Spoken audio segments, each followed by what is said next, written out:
Well, hello. How's my free cloppers today?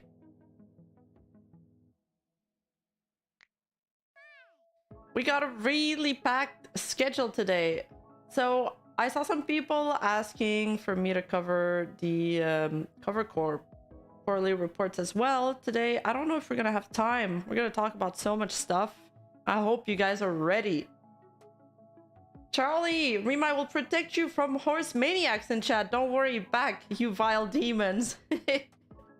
Guards! Michael David, thank you for the 5 gifted. Let's go.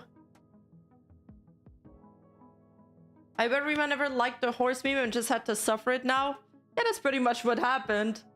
Mr. Frey, thank you for the 10 gifted. Oh my god. Guys, the stream just started, but thank you so much. I really appreciate it. So, what we're gonna be talking about today. First, well, actually, we're not gonna start with any color because I'm just gonna wait for people to come in. I'm gonna alternate between serious topics and more light bullet points. Jules Orangu, time to horse around. Thank you for the super. We're gonna talk about Mikaneko. We're gonna talk about new Nijisanji debuts that actually look good. I'll have to admit that they look good. We're gonna be joined by Gator, the Gator Gamer, later today for the Nijisanji part. And of course, we're going through all like the paperwork. We're also gonna take a look at a page in Cover Corp's presentation to investors regarding their expansion in North America, where they kind of throw a sneaky little yab at Nijisanji. I'm gonna show it to you guys, and you let me know what you think about it. And then we're gonna discuss as well Virtual Talent Academy from Nijisanji. That's suddenly gone poof. Took a look at their YouTube website earlier today and it was gone. And there's a bunch of other news related to them as well. And we're also I'm gonna give you guys a little update on my personal projects that are going on this month and all the new content that we're going to get. So let's get started. I hope you guys are ready.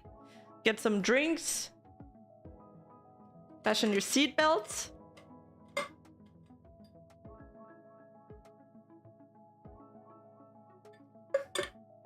I feel like 100 horses are clopping around in my heart whenever Rima is here. That's good. Yeah, use your emotes, guys. For all the ones that are membered up. Use the cool emotes we got. Also, in my Discord, we opened up a channel that's called Art Suggestion, and it's basically like, this is where you guys get to pitch in for emotes, ideas. I ask for ideas on my, graphics or artworks that are currently going on. Stuff like that. And I'm gonna start reacting to some memes that you guys are gonna submit to me. And to do that, if you want to participate, join my Discord. It's discord.gg/Rima and submit your best memes or whatever you want me to react to, and I'll react to them on stream. We're gonna do like a whole meme reaction stream. Yes, and in other news, the Vtuber world got a new PNG tuber debut last night. I was so tired from work, I barely got to stop in, but I lurked and it was really good. Legal Mindset has got a lawyer PNG and it's so great. It's so great. Did he stream for 8 hours? Oh my god. He's really good at streaming for long hours. It's a VTuber that actually went to college. Yeah, I hope so. Yes, I meant legally minded.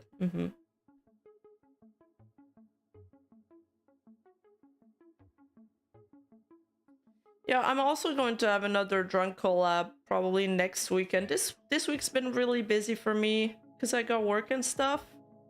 today was actually, I thought I was working today, but then it got moved to another day, so I ended up having a day off. And it was nice to get some rest. Reading those legal documents take forever. We're only going to go through the Q&A and the presenter, the presentation with the graphs and stuff. We're not gonna go through the longer one. All right, so a little update on Mikaneko. As you guys heard, there's been some really sad news coming from her. She has her friend tweeted a couple days ago that Mikaneko had attempted on her life, and we were kind of in the dark as to what was going on, and now we got a message from Mikaneko herself. This is like just a Google translation. And I think she mentions, so from my understanding is that it got too much for her, the slandering, and apparently it's because of some cat memes where people would put her face on it. I'm not sure if it's just because of that or there's probably other factors going in. She's also going through some legal proceedings, so that's probably, you know, putting pressure on her. And it's very sad, so let's read what she has to say. We apologize for the inconvenience caused. Recently, in a dispute with the other party, I was told something that was not true. I was robbed of a job that I loved. I wonder if she lost like a job in the VA thing. And I was living a painful and unstable life every day due to a large amount of slander caused by accepting one-sided opinions at face value. That day, I had various flashbacks and I impulsively took a large amount of medication. Apparently, a friend from my neighborhood who knew about my situation rushed over and called an ambulance.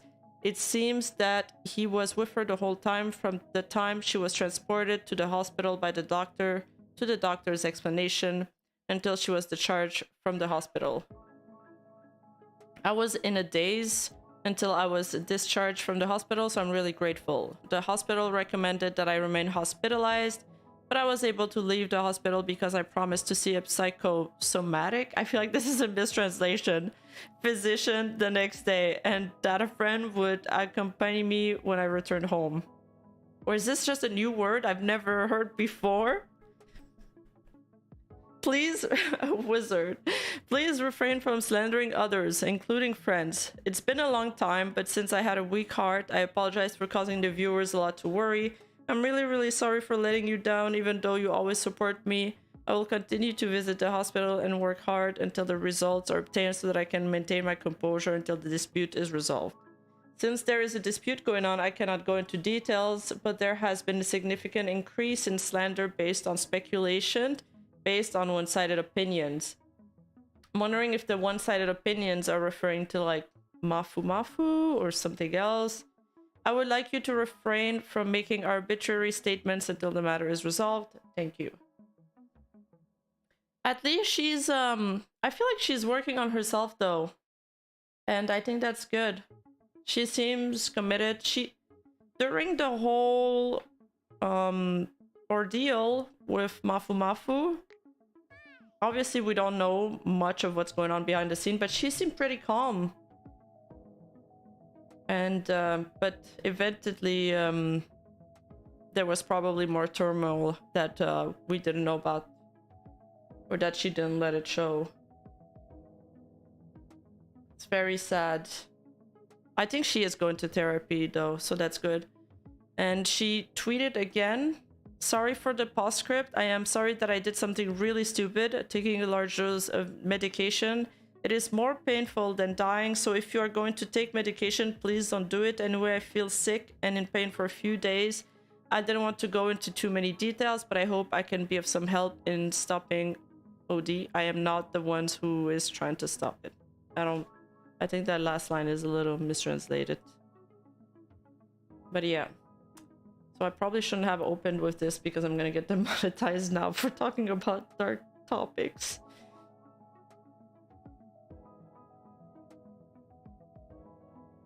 she may go to therapy, but will it last? But therapy and personal growth is an like day-by-day thing. It's like every progress that we do never really lasts, but the matter is that you keep trying, you know? Some days are worse, some days are better, but you have to keep trying to better yourself.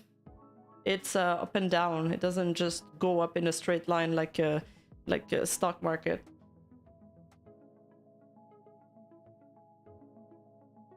Attempts are never to be celebrated. Yeah, absolutely not, Charlie.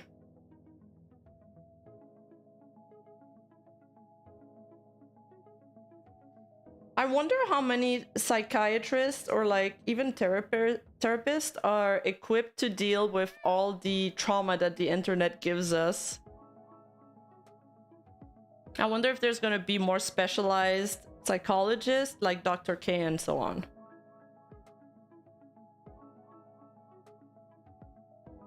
Well, Lanosh, I was thinking about the Nijisanji stock, and in that case, it just goes down. But I get that it wasn't the greatest analogy.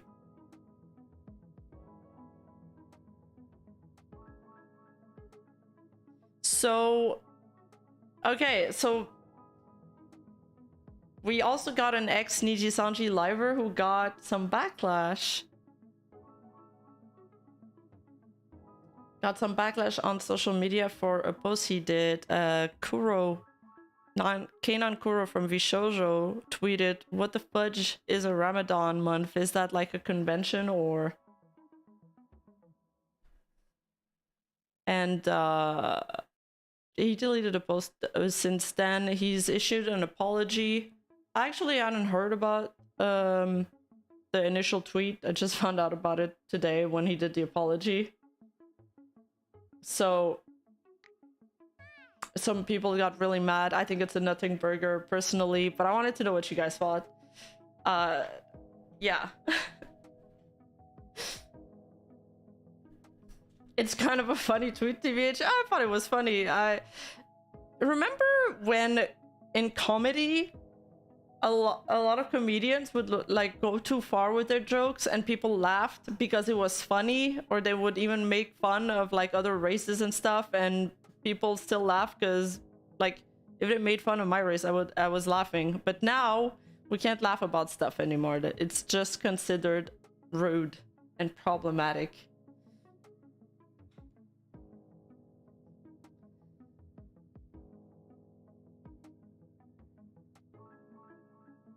No one would give a shit if it was Easter he joked about. Yeah, actually that could be true. I didn't even think about it that way. ID netizen, sometimes just unhinged. That's what I heard too. I heard that he lives in Indonesia right now. There's a large Muslim population. Is that true? Is that true, person that said that they are ID? And I think it is. I mean, from what I read, it wouldn't make sense. And they got pissed off.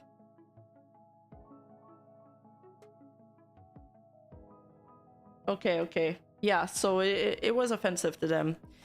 And so this is I mean, I feel like it was a good apology though. Like, as an apology on a standalone, I think it's good. There was somebody also telling him, well, will you apologize for saying...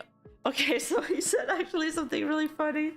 Somebody explained it. I think he replied to somebody commenting, "So no horny," because you're supposed to abstain yourself as well.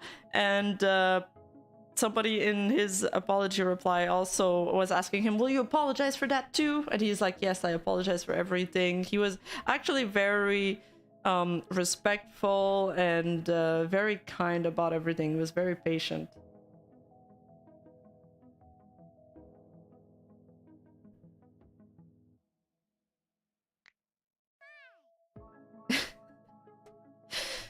I mean, yeah, whatever with the word horny, we're gonna find it funny because, like, we're kids, but yeah. We're just immature like that, guys. Okay, so here's what he had to say. I didn't tweet on the topic yet because I had to ask around to make sure I am not accidentally saying anything wrong.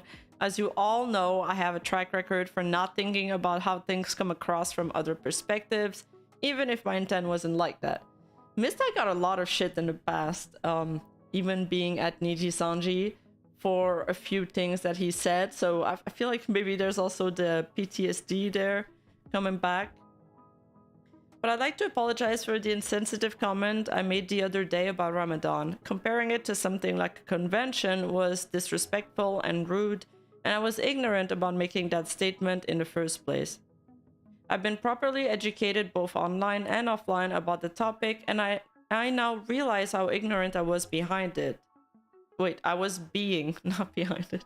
It's a holy month and I was very ignorant about it, no excuses. And I'm sorry it took so long for me to tweet out an apology. I have a tendency to speak before I think, and I've known for this for a while, and I'm trying to actively change that. I will learn and improve and lean in the future. Learn in the future. I can't read. I know apologies don't mean much, and action is what shows progression, so I hope this year my future actions can be more thoughtful and show I am capable of not just presenting myself as a dumb person, and capable of knowing pretty much nothing.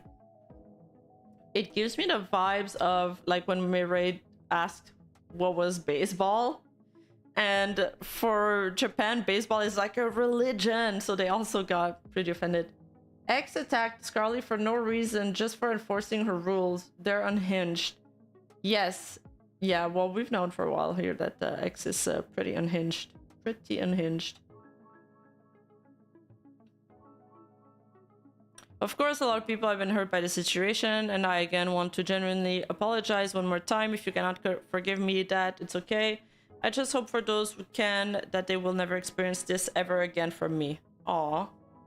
It was nice. Yeah, I think it gives him peace of mind as well to do this. I think Indonesia has the largest Muslim population of the world. Ooh.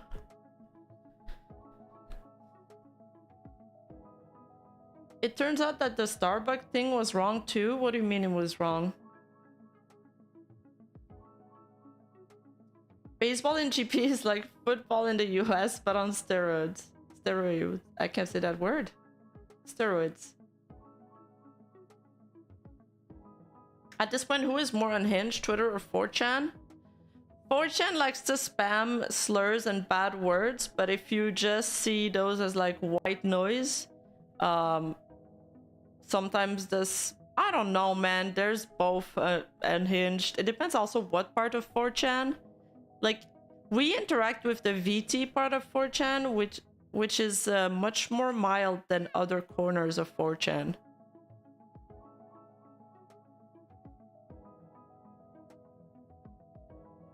Because the union was using the Starbucks logo to express a political opinion the company is not endorsing. Oh, okay.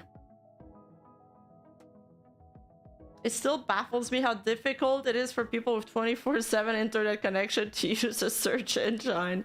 Very true.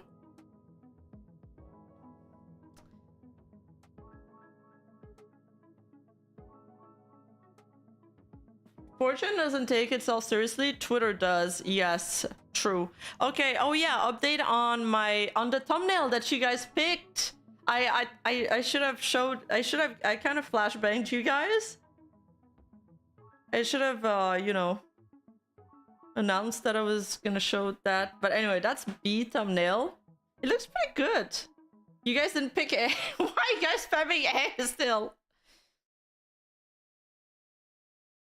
And this is like gonna be, I mean, they started working on the background loosely, like sketching what it's gonna look like. Isn't that artist so good? You guys still want A? We could have A for next month's reward with a different outfit.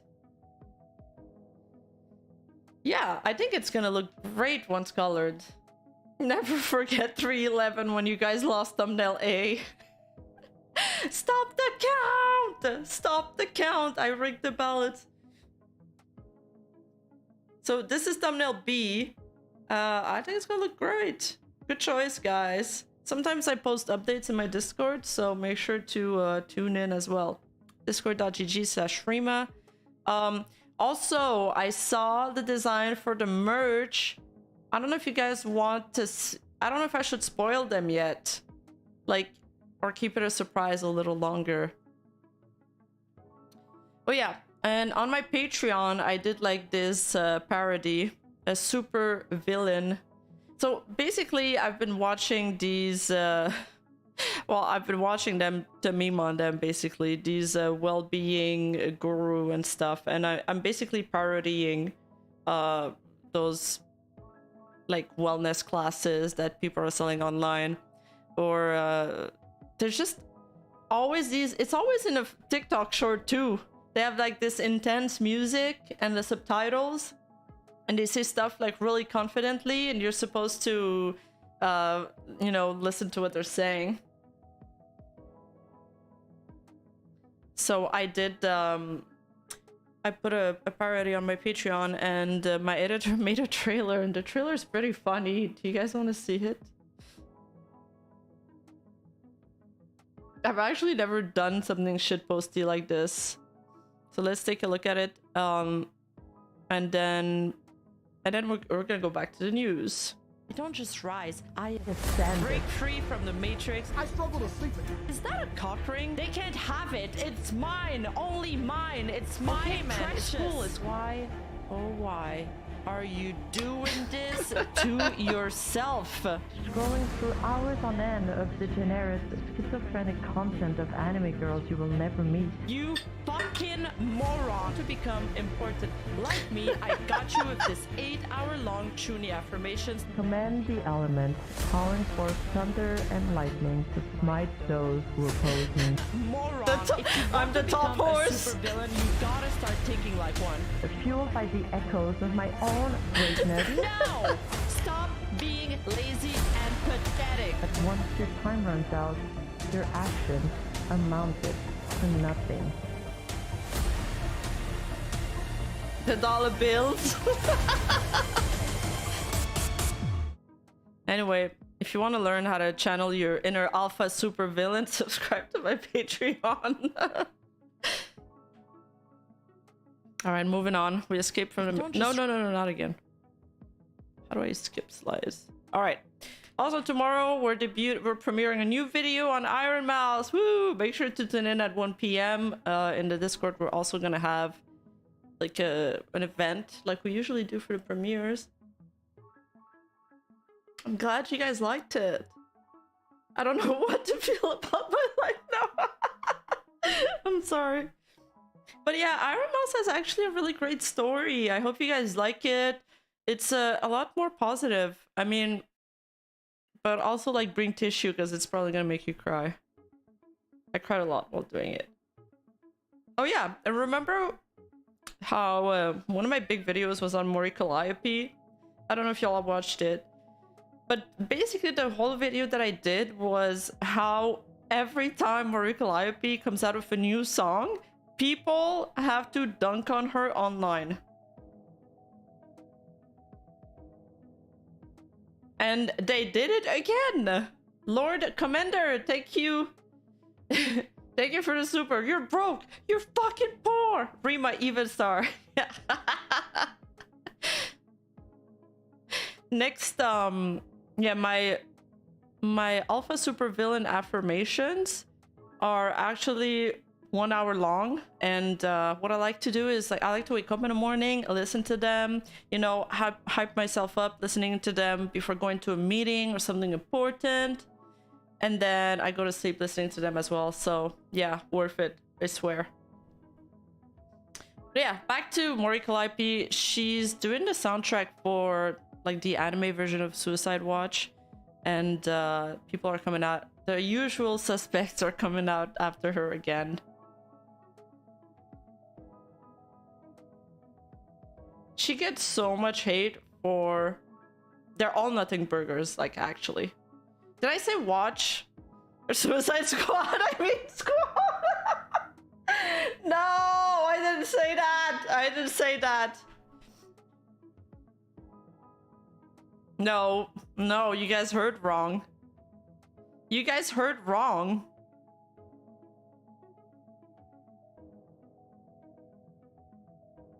Why do I always use every word wrong? This is why I need a script for like my life.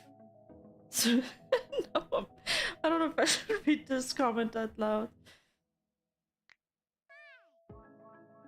Yet Mori is now one of the most successful EN VTuber. I don't even watch her streams, but I respect her. Her castle is built on the corpses of her aunties. True, and thank you for giving me a super chat to read so I can change the topic. Yes, absolutely, Sean. I agree.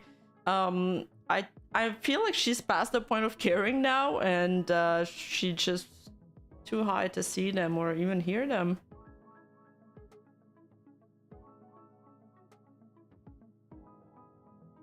I mean, the fact that she's got her own record deal is huge. I think that mistaken speech deserves a super chat. Thank you, Mr. Freyer. Charlie, as my favorite Big Booba supervillain, I forgave you. Thank you, but only Big Booba supervillain? I think I should be your favorite supervillain, period. And that goes for all of you as well. My boobas aren't that big, guys. I don't know why you guys keep saying that. A lot of bad artists get signed to record deals. Oh, really? They just hand them out like that? But I actually think she's good.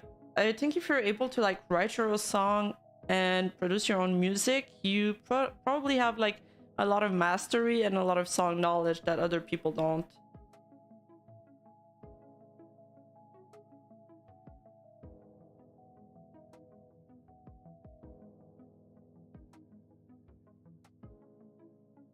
AKA Drake. Drake is like one of the biggest millionaires in the world. Isn't he like one of the most successful artists? I think the record label are probably happy to sign him. No matter what people think of his music.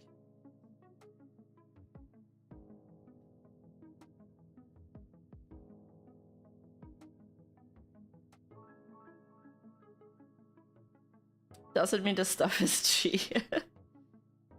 There's a lot of lobby in the industry, so yeah, talent isn't mandatory requirement. Lobby like nepotism? Is that what you mean? Someone like Cinder makes Rima look flat by comparison. See?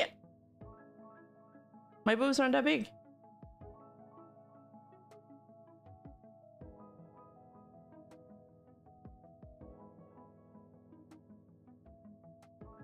If you've got a record, it's a big deal. I agree. Hey, somebody else is paying for it too. That's dope.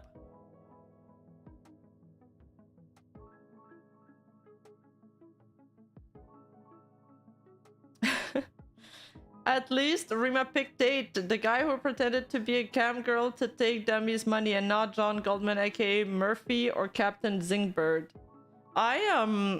Also, I took a mix of like some cringe funny guys that I found online. There was Tate, there was this other like academy on how to become an alpha male, not from Tate, another dude. And they had like this really funny cringe website. And there's another dude that does shorts on how to divide your days. And basically explains how he saves times, but his theory just makes no sense at all, and I thought that was hilarious, so I used that too.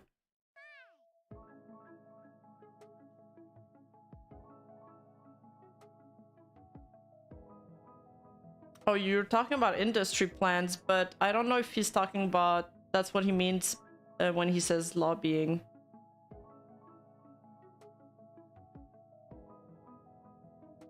Callie is very hardworking. Sometimes she stated before that she wakes up at 9 AM for work and she goes to sleep at 3 AM is like her regular schedule. And I was on that schedule sometimes. But even when I'm on the like 9 AM to, I don't know, 1 AM schedule, or that's rough too. Rima secretly chilling in Romanian prison. Yes, and I'm smoking cigar on my leather couch.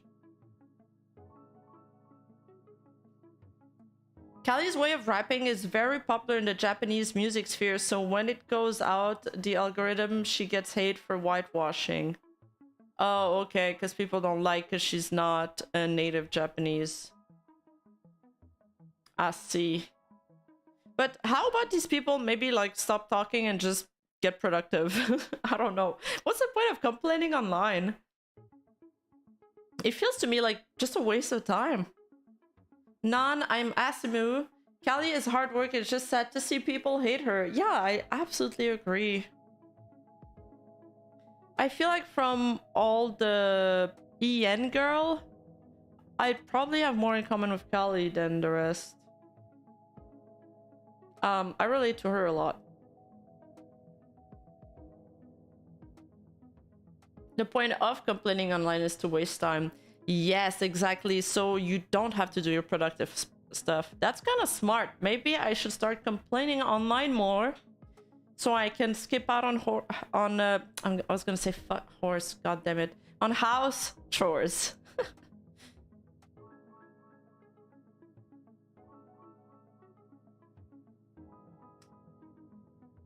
Callie gets picked on because she's white. She's the only white woman in the holo, and people think that rap is just for black people. She doesn't deserve the hate. Yeah. Skip the horse chores, yeah.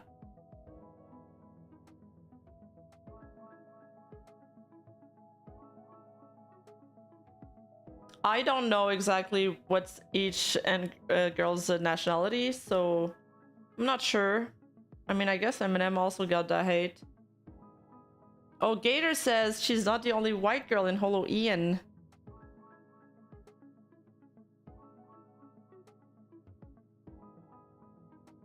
Oh, hold up. Let me just add the Fuji Tech to Gator's thing, so it's ready for when he hops in. I'm zooming through my talking points, Gator, so I can have you... I don't make you wait too much.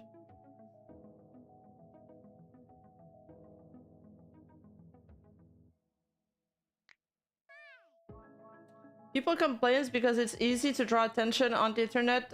That's what people do now. They care about attention instead of go outside, touch grass. I've also seen that Twitter... Apparently, since Twitter, you cannot monetize your posts. A lot of people are just like... Because there's...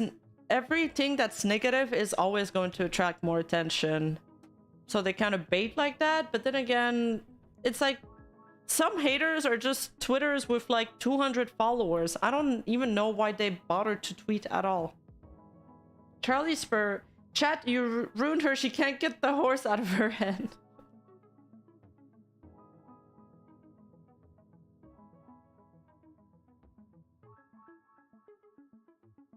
To get a penny, you need thousands of interaction. Oh my god. Yeah, I'm definitely not gonna get monetized. This is so foreign to me. Twitter used to be such a simple place, guys. Such a simple place. Now it's like... Now I feel like every social media is turning into each other. Like, every social media has every feature. Before it was like, you'd go to TikTok for shorts, you'd go to Instagram for pictures, you'd go to Facebook for your family, and you'd go to Twitter to complain. Or, I don't know, just to write one line of tweet. And now, everything has everything. Yeah, you'd go for YouTube for the long-form content. Now everything's got everything. There's also this other feature on Twitter I never used, the Twitter circle. You can also stream from Twitter now. Like, what the fuck? Cursed boy IR. I don't get how people can be so mad at the most innocent of people. Also, being racist to white people is cool now. I'm black and I don't agree at all. I don't think it's cool. I definitely think there's a segment of the population that's... I think it's okay now, and the way they rationalize it is that... I don't know, people have been oppressed by white people, so they get to hate on them. I don't agree with it, obviously. There's a really great video on YouTube that's called My god. There's a really great video that we can watch to get on the channel at one point. It was made by an Asian guy. And it's called What Are We Doing to White People? It's got 4.4 million views. It's really good. Really good analysis from him.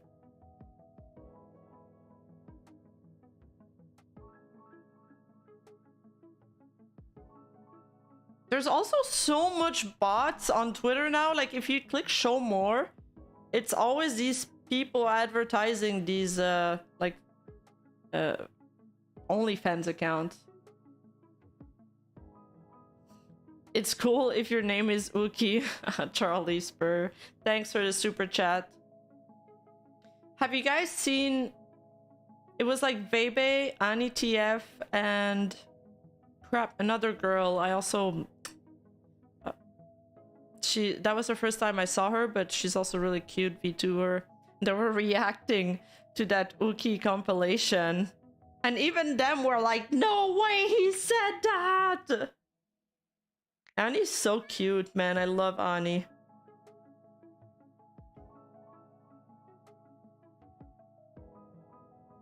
Bella, yes.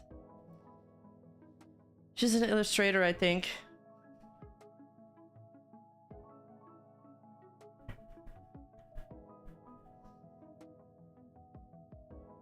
Yeah, I haven't streamed in like a couple of days, so there's some... I mean... I'm not talking about the old stuff in the stream, but we can mention them. I don't want to spend like too much time showing you guys a video because I feel like you guys probably all seen it already. Oh, Nuru Mommy, she's always based. Really love her. You calling her Nuru Mommy because... Wait, does that make Vidal the daddy? Ugh. Heroic Idiot, my super chat in bio. Hey, thank you so much for the super. Would you watch the HoloFest? Oh, do you guys want to do a watch party for HoloFest? You know what I heard? I heard that the 3D concert for Nijisanji is gonna happen at the same time as HoloFest. That is a cursed. I don't know if that's gonna go down well. Who received Backlash? It was Keinan Kuro, formerly Mista at Nijisanji. They did Petra dirty, man. Why did it have to be that day? Seriously?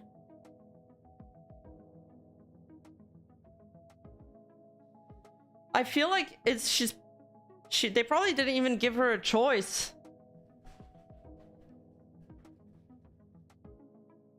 They didn't give her a choice. They were probably like, if it's either this date, and if you want another date, you gotta submit a ticket, darling, and we'll get back to you in 9 months when our pigeon comes back.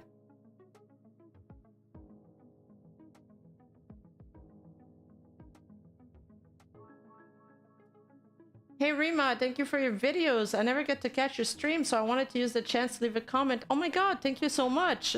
Stay tuned for tomorrow's video on Iron Mouse. It's gonna be a banger. Did you see Mr. Donut becoming the official Bao Bao shrine? I didn't understand this photo. Fuamoko's not in this photo, so I don't get it. This is like your place in Japan that does the donuts? So what happened with Petra? I missed it. They scheduled her 3D debut the same day as HoloFest. Thank you for the super, Shadow. Sorry if I'm missing questions in the chat. Like, it goes by so fast on YouTube. Fuamoko went to a donut shop. Oh, it's their favorite donut store. Dude, if Fuamoko went to a donut shop, you should walk in there and lick everything, like the whole donut shop. Ask them where they sat and sniff the chair.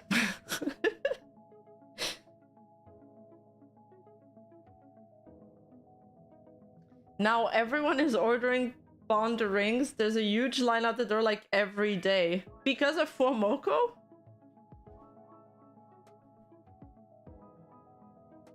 They already posted saying not to lick. Wait, really? Did they actually say that?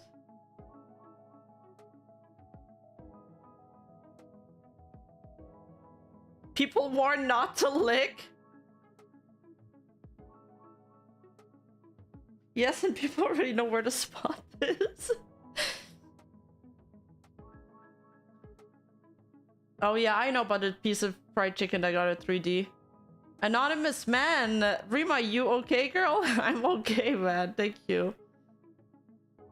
There's already a sticker saying not to lick the seat. Okay, well, when the waiter turns around, you sneak a lick in. Drive-by lick. I like the spike, man. Just finished cleaning the stables. The hell just happened back there? Dien and LM have a fucking rave back there. I think I even saw Nux lift his mask behind. Oh god, I think Vosh hit the wrong party up. Oh. Security! Security! Escort that man out. The one with the beard and the glasses. Vosh needs to go.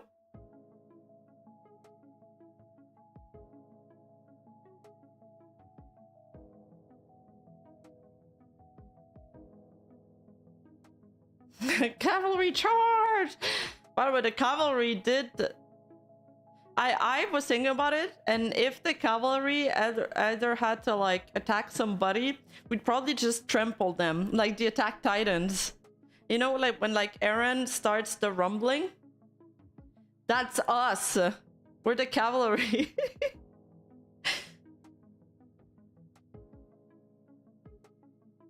I don't even understand why the licking is happening. The seat was probably already cleaned and sat in by hundreds of other people. So people actually try to lick, that's why they made the sign, or they made the sign in prevention?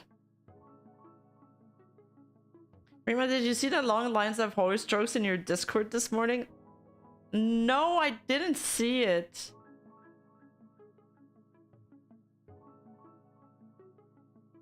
Please post a pic of your favorite chopper so we can lick the chair. I'll post a pic of like Chanel and then people will try to lick the bags or something. Ruffians are gonna take a bite out of the chair like Chibi ate the salt lamb. Yeah.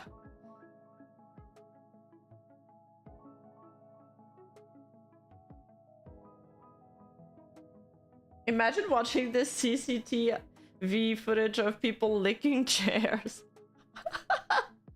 The security guard's like, what the hell? Oh man. Oh man.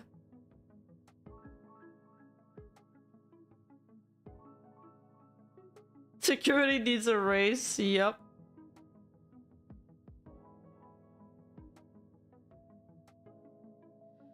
So, remember at the beginning of the stream when I told you guys that Cover Corp had done like a subtle jab at Nijisanji in their investors presentation? So this is it. Cover is basically flexing here. And they're saying that the clipping videos channels of Hololive content have far more views. And then they compare it to Company A, which is unnamed here, but it's clearly Nijisanji. And then a mixture of channel and then other channels. And they have such a huge gap. I do feel bad for the dogos because they'll have to send someone else to pick up their Mr. Donut orders. Are they permanently moved to Japan now? None. I never understand why Niji constantly sent Ian Livers to GP all the time. Like before Pomu graduation, she went to GP like 2 times around October to December. They're probably recording stuff. It's easier to do this at their studio or whatever they have available. Like if they rent a studio for the group, everybody has to be in the same room together. This is where their headquarters are. The same thing happens with Hololive. Like Hololive girls fly very often to Hololive to record stuff. I like the Spike Man. Welcome to the cute squad. Thank you so much. Hope you enjoy the emotes. Maybe they're doing damage control and updating contracts. I don't think they can update your contract unless it's like at the term. Like you can't just change a contract in the middle of the duration of it.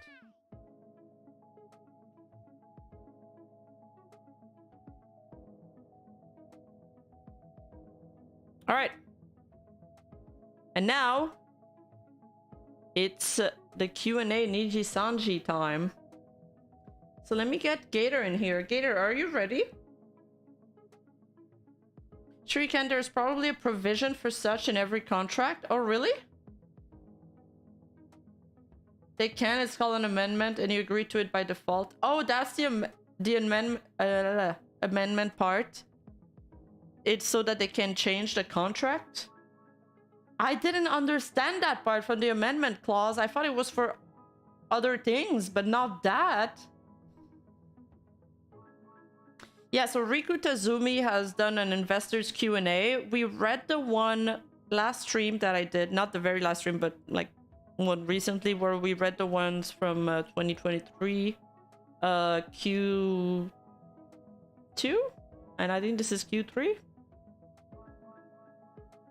Let's see.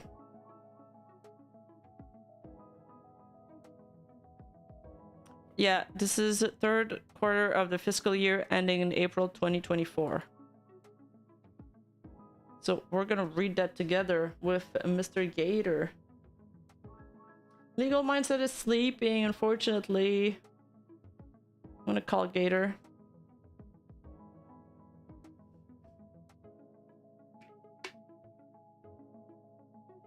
Hello. Hello. How's it going? Pretty great, pretty great. It's been a lot of content for me today. I just hopped off the podcast about an hour or two ago, and now I'm here. I'm sorry I didn't let you rest at all. No, that's fine. I need to get into that content grind set mindset.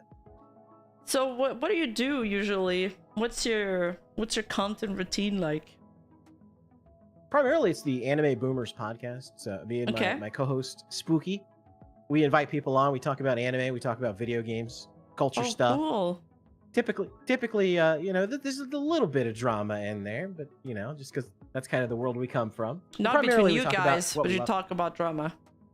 No, we talk about like internet drama, drama in the anime community, VTubing community, stuff like that. Cool. And so is this where you put out your main source of content, or do you do it on your channel too? Primarily on, we moved everything over to the Anime Boomer podcast channel because like my old channel's been around for a long time. So there's like, you know how YouTube, like you need to have your channel have like a primary purpose or the algorithm will punish you for it. So that's kind of why I like spun off all the podcast stuff onto a secondary channel, because it's like the people that like the podcast will watch it over there. And then the people that don't want to watch it, like will stay on the other channel where I'll put out like I do gaming streams or like just talking about stuff streams. Like that's going to be more of my like VTuber content will be on my Gator Time channel. Okay. Oh, I have a super chat for you, Gator. Gator, doesn't it feel good to get out of Ralph's Gunt and just have fun with anime waifus and sparkles and joy? Glad you and Flamenco and most of the gang got out. Wait, what is he talking about? I feel like I'm missing some context here. Oh, that's some old lore. Like I told you a while back, I used to be a co-host on a show. It's like more of like a debate bro kind of show. The host went crazy and all of us like escaped as quickly as we could. Oh, okay. I'm gonna have to get the full story of that one day. Yeah, you have to sit down. There's a lot of lore. There's a lot of lore to explain. Oh my god. Okay. I'm intrigued. I had no idea. Now, you've been around for a while. When did you start doing content creation? Well, I've had a couple of different names and identities, but being Gator really started in like 2014. Okay. Substantial. So I've been around, reinvented myself a couple of times. Okay, I see. Same. Although you've been on the internet much longer. That's cool though. That's cool. You enjoying the VTubing rabbit hole? I love VTubers. From the moment I first saw that Sakura Miko clip for her playing GTA, you told me I was like, this is awesome. I love this. This is where this. I belong. These are my people. I love it. I love how everything's light and fun, and the VTubing industry really connects all kind of people together. See, that's what I love about it. Yeah. You know, I saw a tweet from Luwood on Twitter, and he was talking about how all the Pomodachis have like slowly scattered to the winds, and you see them in like everybody's all the other VTubers chats, and it's kind of neat. It's scattered like seeds. It's true. Aw. It's like VTubing is a kind of like a community. Yeah. And while we, everybody has like their Oshis and the VTubers that they follow, but overall, like the community is really great and people are pretty cool. And when somebody's not, like everybody, like they're like you just see it immediately, and everybody's just like, yeah, no, screw that person. Let's have fun. Yeah. Yeah. I mean, I think the core of the community probably doesn't comment on most drama and stuff, and I think it's pretty great so far. I'm having a lot of fun and I love it here. I think still, no matter what people say about the VTubing community, and I think I'll talk about it tomorrow in my video too, it's done a lot of good. There's a lot of good in there. It's done some extraordinary things through technology. It's given a voice to people who could never have done things. For Iron Mouse, for example, it's the tool with which she managed to realize her dream to become an idol. So that could have never happened if it wasn't for the technology of VTubing and all of that. So it's pretty cool. Yeah, especially somebody like Iron Mouse, who has lots of reasons why they can't. So they would never be able to actually be an idol. It created that bridge so that her personality, her talents could shine through in a way that brought them to everybody. And it's really cool how just a very basic concept. You get an animated avatar that uses face tracking technology to sync up with a real actor. How this is like morphed from just being a silly internet thing to connecting people all over the world. It's really cool how it's gone. Yep. And it's all kind of different people, but they just have this love of anime at the core. But yeah, it's been great. Let me grab these few supers real quick. Devlin, remember Selen and Sayu saying they had things changed on them that only appeared to affect just them? Contract amendments explains all that. I don't remember them saying this, but yeah, I get that the amendments would change that. So Gator, I didn't realize that amendments would mean that they can just change the contract of them anytime. That's wild. Yeah, that was something that Legal Mindset went to on his stream, was that they can change the terms of the contract and at any time, and all you have to do to acknowledge the new contract is tweet, stream, or after a certain period of time, if you don't respond to it, it goes into effect immediately. So that's one of the big red flags in the contract that he pointed out. That's like, I was watching his stream for that segment, and he even told me about it, but I didn't understand the scope. Yeah, I didn't get the scope of it. That's crazy. I'm Pomudachi. Wild. Yeah. Yes, we are Pamu. Yeah, there's a lot of Pamus in here. Pamu. That's so cute. Pamu, so sweet, man. What a sunshine. We love our fairy. Yeah, a fairy queen. One day she shall return to us. If I may ask, what's you guys' opinion about V-tweeters? I think you guys know my opinion on V-tweeters. I'm gonna let Gator go first, and then I'll say my opinion on V-tweeters. Throw V-tweeters into active volcanoes, etc., etc. I'm not gonna say the whole copy pasta, but that's my opinion on V-tweeters. Wait, what's the copy pasta with active volcano? I've never heard that one. Oh, it's been around the internet. Show me, chat. V-tweeters are cringe. Yeah, yes. We'll leave it at that. They are cringe. I think it's just unproductive, lazy. There's also some jealousy mixed into that, and for sure, I think Penumbral tweeted and asked, like, why do people do this? Why do they spend so... It feels like a lot of accounts are just waiting for somebody to mess up so they can drag them. And I felt that too recently. There's a lot of nothing burgers being brought to light. some people making threads about other people that make zero sense. Like, I'm reading the thread and I'm like, well, I feel like they were totally in their right to do that, so I don't know what you're complaining about. I don't know if they got too soft or what's the deal, man, but like, for real, get real problems. Yeah, professional gentleman's right in the chat. He said, a V-tweeter is someone who spends all their time complaining on Twitter and do not actually create any content. They nearly all have, quote, pre-debut Ian VTuber in their name or bio. That's pretty much the stereotype, yeah. I think all they do is try to start stuff with other VTubers or target other VTubers. Yes. It's instead of being productive and making content, they'd rather tear other people down, and then they hope that it's gonna bring them up. But it's like, you should just make content, and then you wouldn't be jealous about other people being more popular than you. Anyway.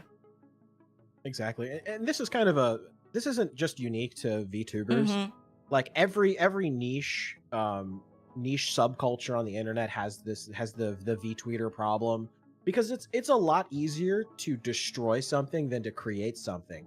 So people that can't create feel like they need to destroy because they think that by destroying somebody else, they will prop themselves up, and it never works out. The problem is with that is that there's this concept, I don't remember what it's the name of it. There's actually a name for it, where misinformation takes a second to create, but then it takes hours, weeks, whatever amount of time for somebody else to correct it. For example, Mori Calliope, people spin rumors about her. Then I had to make a video that took me like literal weeks to research and then edit to disprove some of the stuff of the misinformation that's going around. So it's like misinformation travels so fast, and then the work in reverse is it's very hard, and it feels like you're never gonna catch up.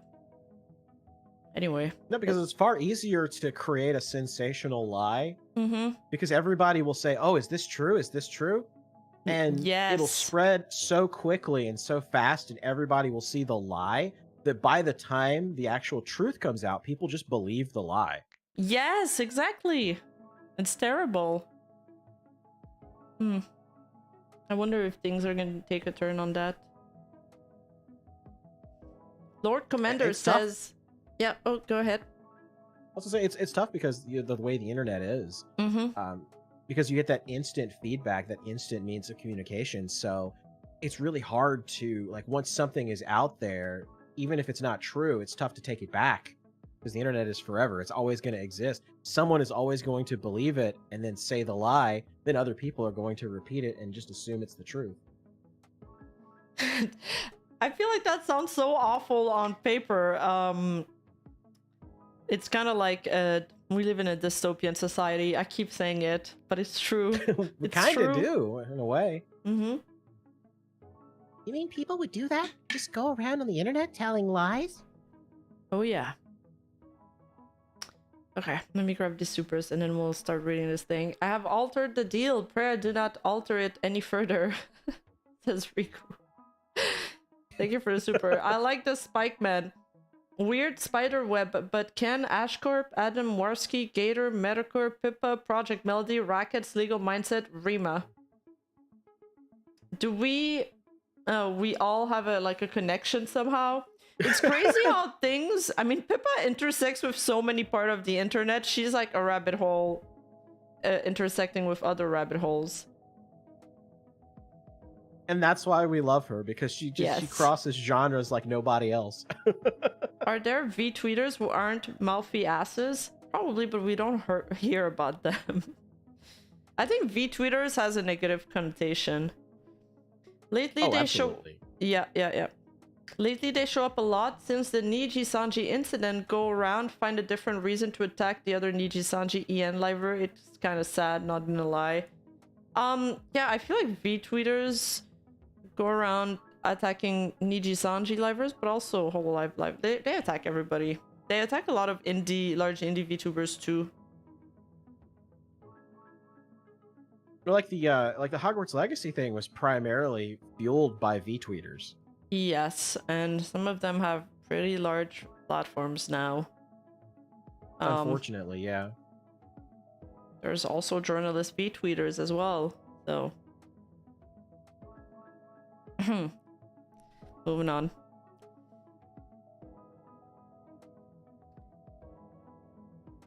Have you seen this? By the way, what? How much do you know about Nijisanji? I watched Legal Mindset's stream about it. Mm-hmm.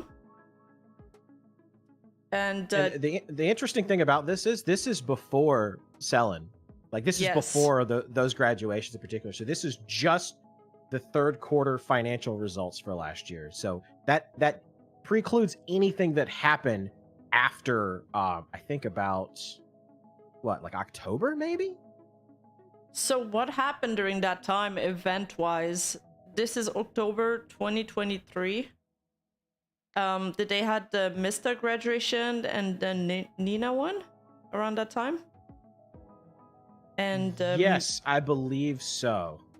I have the dates written down somewhere. I had a tweet that I used in an article. We had new Niji debuts. Oh, like the 3. This covers up to Jan 31st. Kyo graduation was Feb 1 and Selene was Feb 5. But Kyo had so it's up to January 31st. Notice. Okay. Oh, okay. Q3 is November, December, and January. They only put Pomu? I was gonna say this. So this would only include. So this would include up to Pomu's graduation. Was the basement incident then? I can actually check real quick. The baseball. Did I say basement? I meant baseball. That was in June. No, the Mirai Gundo thing is in June.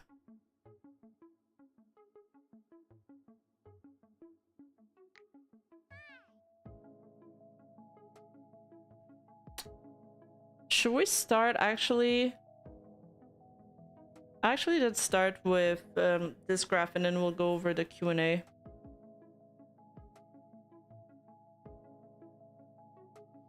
Financial summary. Revenue and profits are on track compared to plan.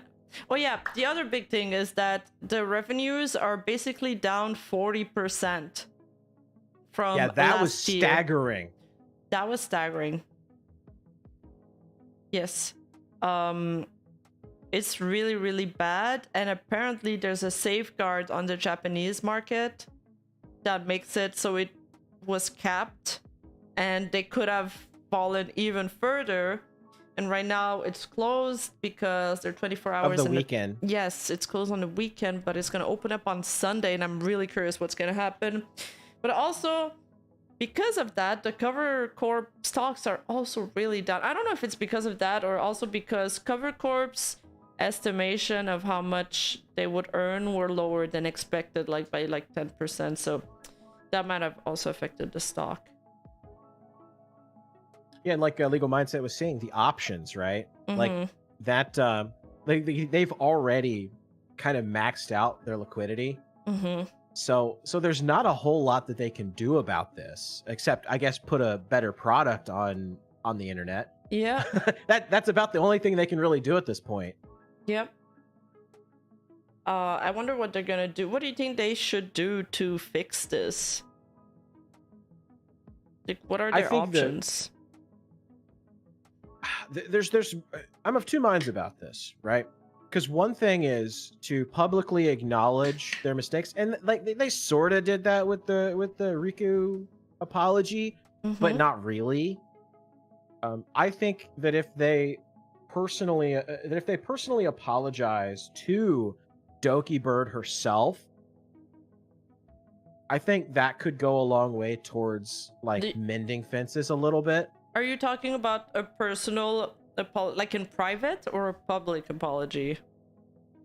I think maybe like a private apology and they both issue like a public like a joint statement together that they've like settled their difference. Like like settle their differences and both want to move on and whatever. Like I think that would go a little way towards like mending fences between them and the fan bases. And then the other thing is like just like to just completely move on from the entire situation and take what they've learned and the bad things that have happened and be a better company.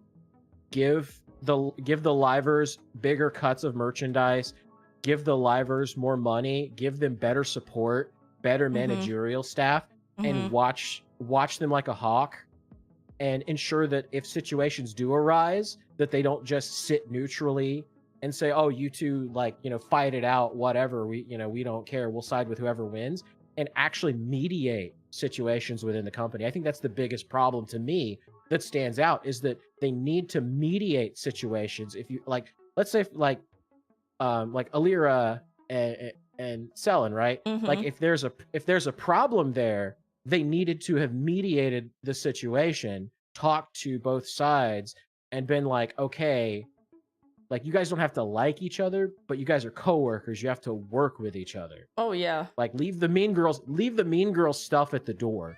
They should have been more proactive about that. And I think if they can institute policies like that, there's no reason why they couldn't rebound from this. But it just seems like one mistake after the other that's just compounded on itself and led to the stock collapse. Yeah, absolutely. It's a bunch of things compounded. Rima, have you read the transcript of the Any Color Investor call? That's what we're doing after. Yes. But I feel like that Nijisanji has the authority on them on so many things, and yet they're kind of like hands off about internal conflict. That's very weird. It's not very consistent of them. Well, and the other thing that gets me too is that this is mostly driven by the EN branch, because they have a lot stronger control over like what goes on in the Japanese branch, because the livers that are in the Japanese branch are subject to Japanese law, so they're more willing to toe the line and not step out of line than the English side would be. So I feel like even though a lot of these problems do stem from the English side, I feel like they owe it to the Japanese side to give them better contracts, give them better deals, give them better monetization of stuff. Yep. It seems like the Japanese side is weights a lot more financially than EN, as we can see from the numbers in the presentation.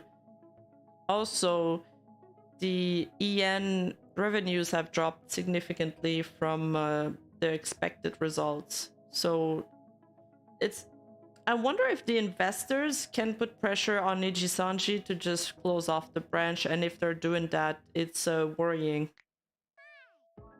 Yeah, if I were a Nijisanji EN liver right now, I would be kind of worried. Yeah.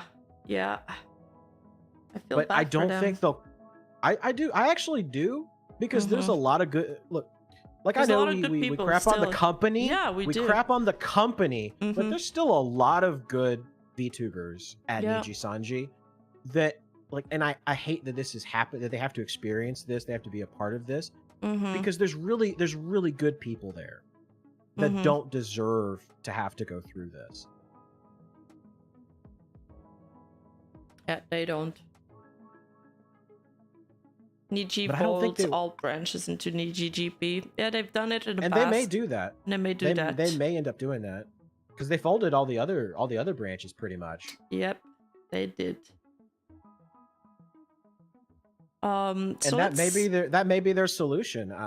They may fold Ian under JP, but I feel like that would be a mistake. That would cause a lot of backlash as well. I mean, they received a ton of backlash from the public before every time they folded a branch, but the difference is that they've never received backlash enough that it translated for them for loss of profit like they are getting now. And the press that surrounded the Doki Bird, the whole Doki Bird thing, the saga, is gonna be something that's gonna stick on them for a while.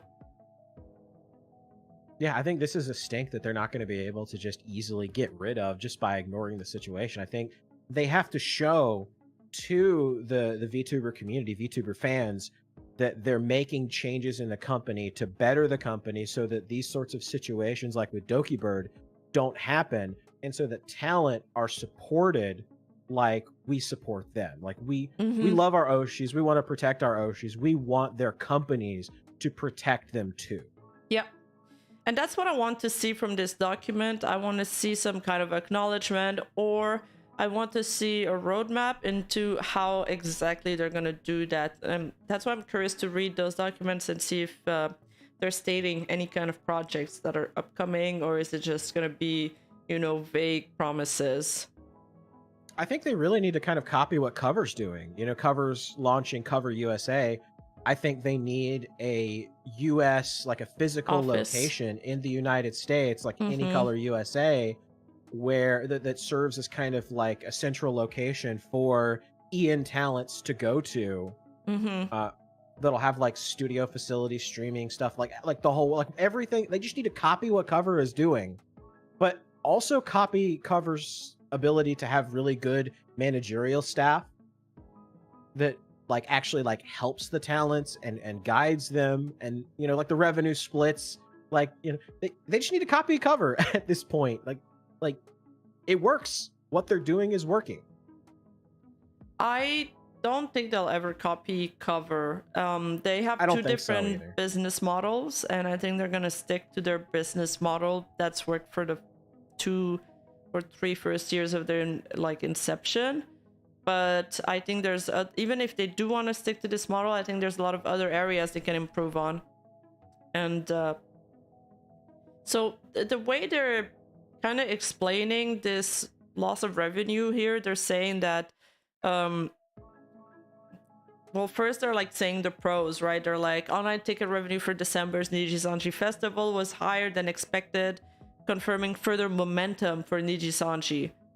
And yeah, the Niji Fest was good.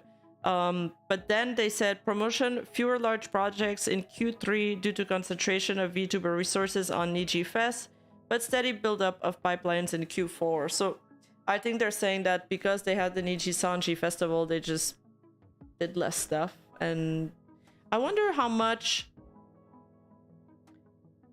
are they allowed to like lies to investors, because they're skirting around a lot of the questions. They can't lie, but they can it's very easy to twist words to say to say in a different way negative things, to like promote the positive of a negative, and you know, try to downplay it a little bit. So that's kind of what a lot of these things do, and there's like bad news to report. They kind of they word it very carefully and kind of figuratively and play with the words a little bit, so that anything that's bad is like, well, you know, what's a great way? I'm trying to think of a like a way you can word something. They embellish it. Yeah, they embellish it. Like instead of calling something like, I can't even think of it. Well, like negligible is a great one, right? Like it's like, oh, the effect on our company will be negligible. Yeah, half truths. Yeah, we didn't terminate them. We had to let them go. You know, stuff like that. Yeah. Where you don't say it as harshly or as negatively as you could. You just kind of, or answer with non-answers and euphemisms. It's like looking at this graph, it's this is horrible for investors because they never want to see the graph go down. On the contrary, they're actually always expecting growth. So they always want the graph to go up. And this is kind of the reverse of what they want. So yeah, it's kind of the, you know, investors want number go up. Yes. Smork. Line must go up, and right now it's not looking too good. This is 2024 Q3, right? Yep. Yeah, so yeah. I wonder what's their predictions for next Q4. I don't have them. Maybe they'll have them later. Operating margin. Direct variable cost increased due to high ratio of events to Q3 total revenue and higher than expected expenses related to Nijisanji Festival. We continue the efforts to improve the event's expenses and revised price of some official merchandise since February. Have they spent more or less? I think they're saying what they're saying here is that their costs increased because of the events that they tried to put on. They're like, we must make it But cheaper. Yeah. And that's kind of their excuse, like, oh well, we put on this event, so that's why we spent so much money. Yeah. I think the event was good though. Like, the thing is, you don't see immediate returns on events like this unless it's on ticket sale.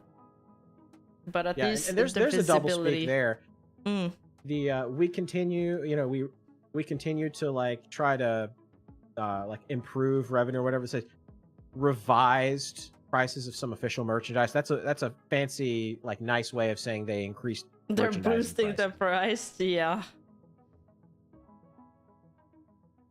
After everything, I kind of don't feel bad for them. Yeah, we don't feel bad for Nijisanji's stock price to go down. I feel like it's very well deserved, even though they've been trying to inflate their stock price for so long.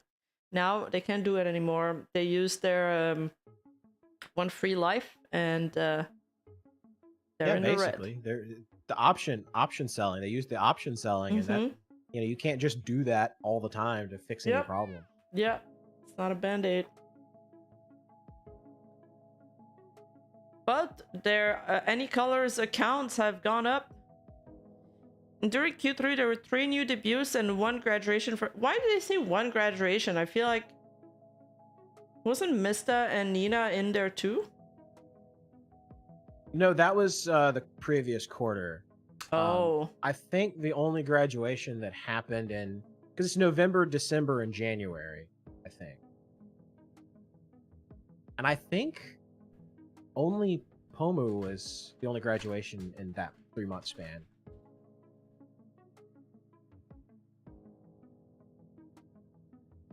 Chances are they're not counting EN. No, I think how many graduations were there between November, December, January? I think it was just I'd have to go back in my Nika for main Nijisanji branch, script Pomu for EN. to check everything. I have like everything categorized, but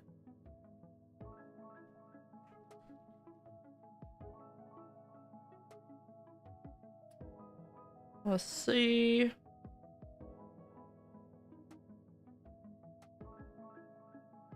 Yeah, so it's just so it should be just 2 in this period. He graduated on August 27th. Yeah, it's not in there. So it's just Pomu. Oh yeah, when did Mika graduate? When did Mika graduate? It was on... Yes, 28 December 2023. So... Wait, why isn't she in there then?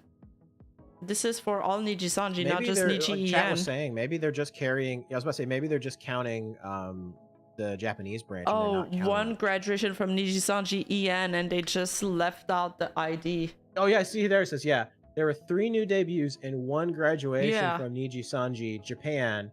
Oh. And no debuts and 1 graduation from Nijisanji EN. So yeah, so they counted both of them. Okay. They split them out. Yeah. I mean, they just left her out basically. Wait, she 3 new debuts and 1 grad. That's Pomu. Yeah. So yeah, Micah... Pomu is the EN graduation. Okay, Mika's just not mentioned. They didn't. Yeah, they're not going to mention them specifically in this. I wouldn't expect.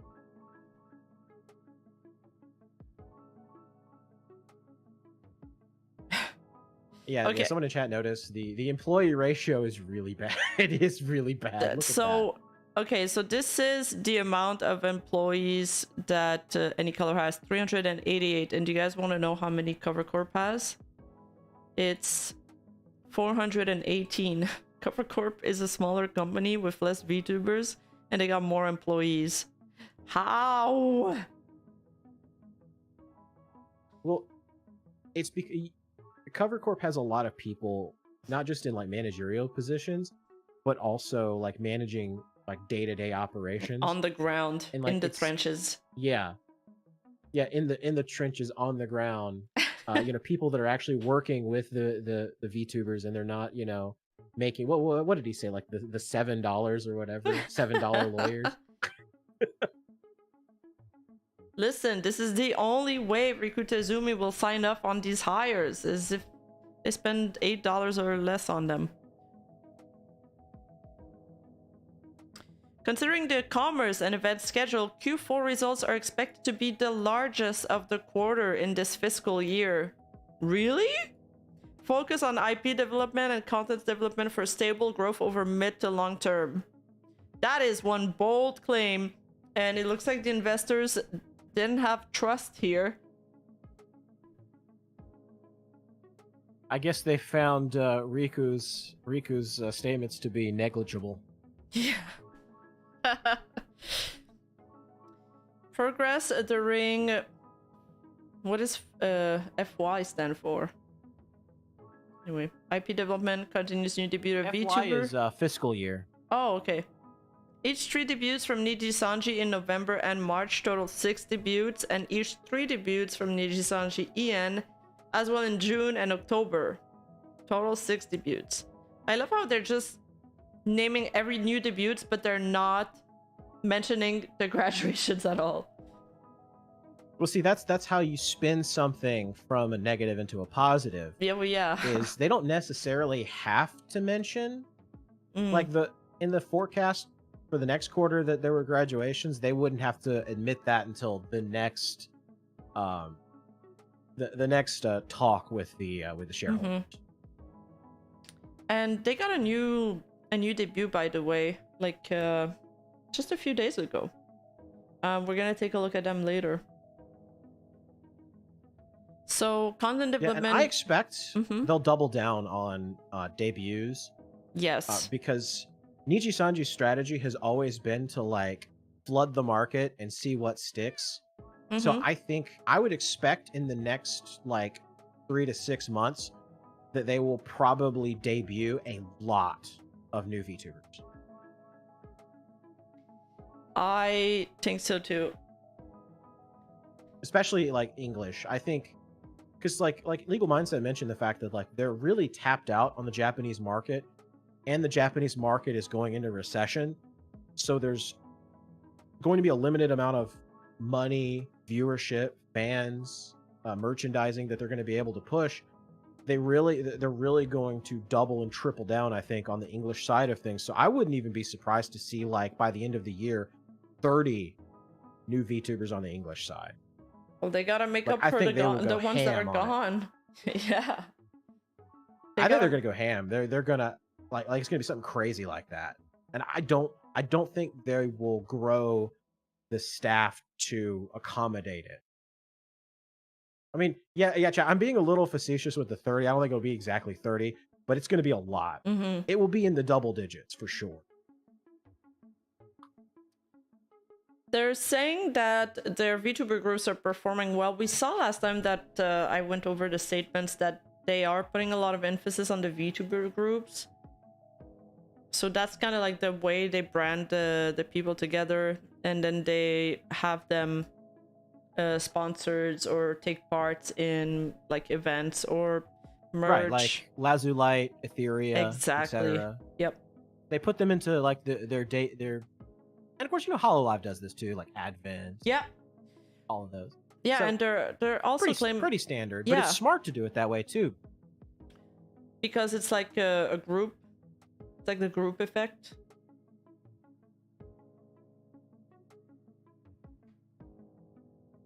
Yeah, and it gives you instant ability for collaborations and things.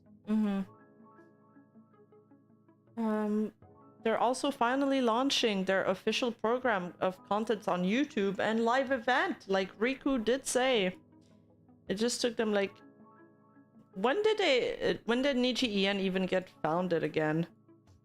Anyway, it took them that long. God, I don't remember the exact date, but they've been around for a little while. It was in May 2021, so it took them like 3 to 4 years to... Sorry, 3 years, I can't math. To put up an official program on YouTube. God damn. That's crazy. I'd be stressed out to ask Nijisanji anything. It's gonna take them like a year to answer. Hiring more competent help might cut into the boat fuel fund. Yeah, and you need a lot of fuel to, you know, make that boat keep on running. Well, that's what I think the problem really is for Nijisanji, is that they're trying to operate on very slim margins. So they're trying to run with basically a skeleton crew. Yep. Managing this massive amount of talent. Mm-hmm. And you can't really do... I mean, well, you can do it. It's just you're going to see the sorts of problems that you're seeing happen with the company right now. Well, I think they feel like they can do that because it's remote work and it's internet. Like, it's all internet stuff. Yeah, I think that's their justification, is they're like, well, you know, it's over the internet, so you don't have to physically manage the talent. It can all be done online. Yeah. But by the same token, too, if you don't have enough managers to be able to handle, like, stuff that pops up, like realistically, like, every branch should probably have their own manager that manages them, that's in the same time zone, so that they can, like, get up with them if there's like a crisis or something happens, so that they can respond to it as quickly as possible. But it seems like there may have only been like 2 or 3 managers for the entire EN branch. Yeah, it seems like, you know, Selene was communicating with somebody that lived in Japan at the time. I'm wondering how you can properly manage somebody when your time zones apart, so you're on the other side of the world. Yeah, and of course, you know, the language barrier too. Like, that's another thing, is they need to hire managers that can speak, you know, if not somebody that can speak both languages, like somebody that can speak at least the language of that liver, and, you know, can communicate with the Japanese side. Yeah. Somebody who's multilingual on the Japanese side, you know, and it's very simple stuff like that. But when you have a company like Nijisanji that's trying to operate on very slim margins to maximize profits, you know, they're not going to do that. And, you know, we see what happens when you do that. I feel like the thing is, it's already hard to understand people via message sometimes. Like, the point of your message doesn't always come across, and sometimes it creates tension. So imagine when the language you speak isn't even your first language. Like, you need to have a good mastery of these languages so you can properly understand each other. Yeah, that's my opinion on internet work. Idioms in Japanese and idioms in English don't always translate properly. Oh yeah. And can come across, and there's a lot of colloquialisms and sayings that we have here and they have there that don't make any sense unless you understand the culture or understand, like, the history of the idiom. Exactly. So I agree with your point. I think it's really important that they hire proper managers. Now, I don't know how they're gonna be able, because some groups, the talents are like kind of scattered around North America, but I feel like at least, let's say your EST and your manager is PST, it's maybe not the worst. At least they're on, you know, the same continent. That's all we're asking here. The bar is low.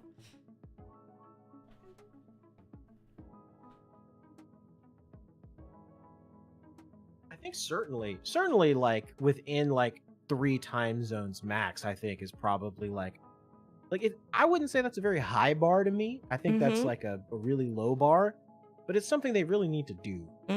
Otherwise, like it's selling right now, but like it's gonna happen again if they don't do something to like stop it. Like, sooner or later, like, there's gonna be beef between livers, and it's gonna spill out onto the internet again. Yep. And really, Nijisanji cannot have another situation like this. That will be, I won't say it's the end, because there will always be somebody that will step in and like buy up the company or become a majority shareholder or something like that. But it would be the end of things as they are now if they have another situation like this. What do you mean when you say things as they are now? Well, I mean, like, if Nijisanji continues shooting itself in the foot, I really feel like a couple of things may happen. I think another company may step in and buy up Any Color, or the board may decide to fire Riku and replace him with somebody else. I thought about this. All sorts of stuff like that. Mm-hmm. Yeah, because a board of investors can, if they feel like they've lost faith in the CEO, they can decide to put pressure to unseat him.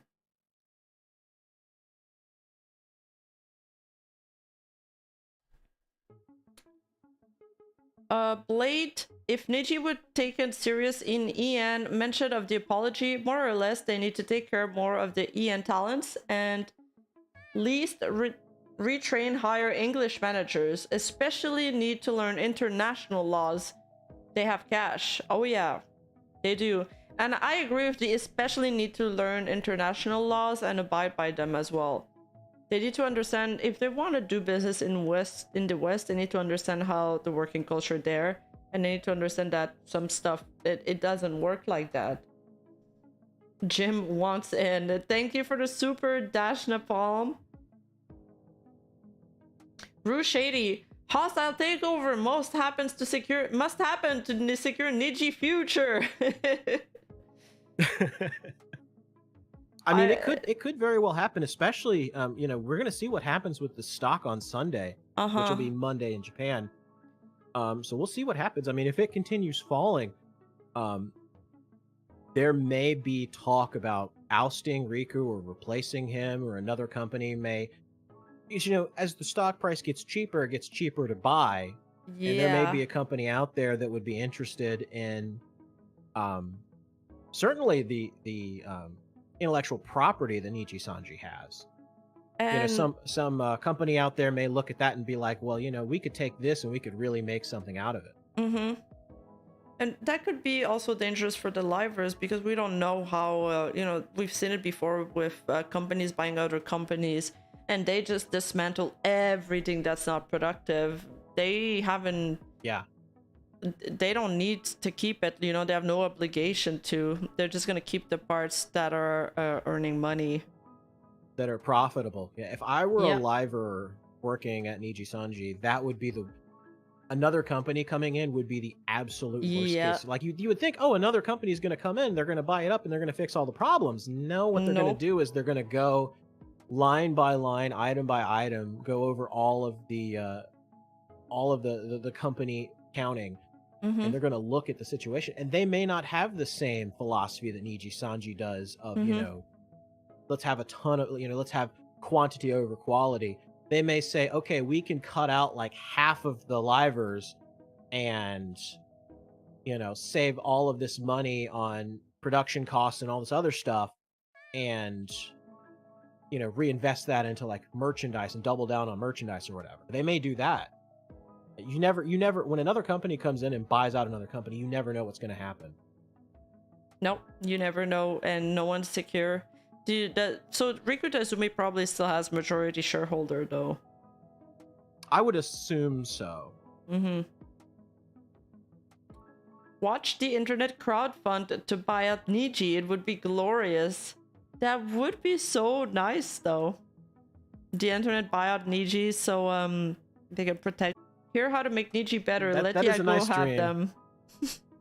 Yeah, if Cover Corp would buy out Nijisanji, then maybe it'd be fine. Yeah, that would probably run afoul of antitrust stuff, though. I'm not 100% sure on the antitrust laws in Japan, but I think if the number one bought out the number two, I think that would probably be frowned upon. Okay. Why? I'd have to ask. Doesn't that happen a lot? Well, it happens a lot in America. He probably knows more. Okay.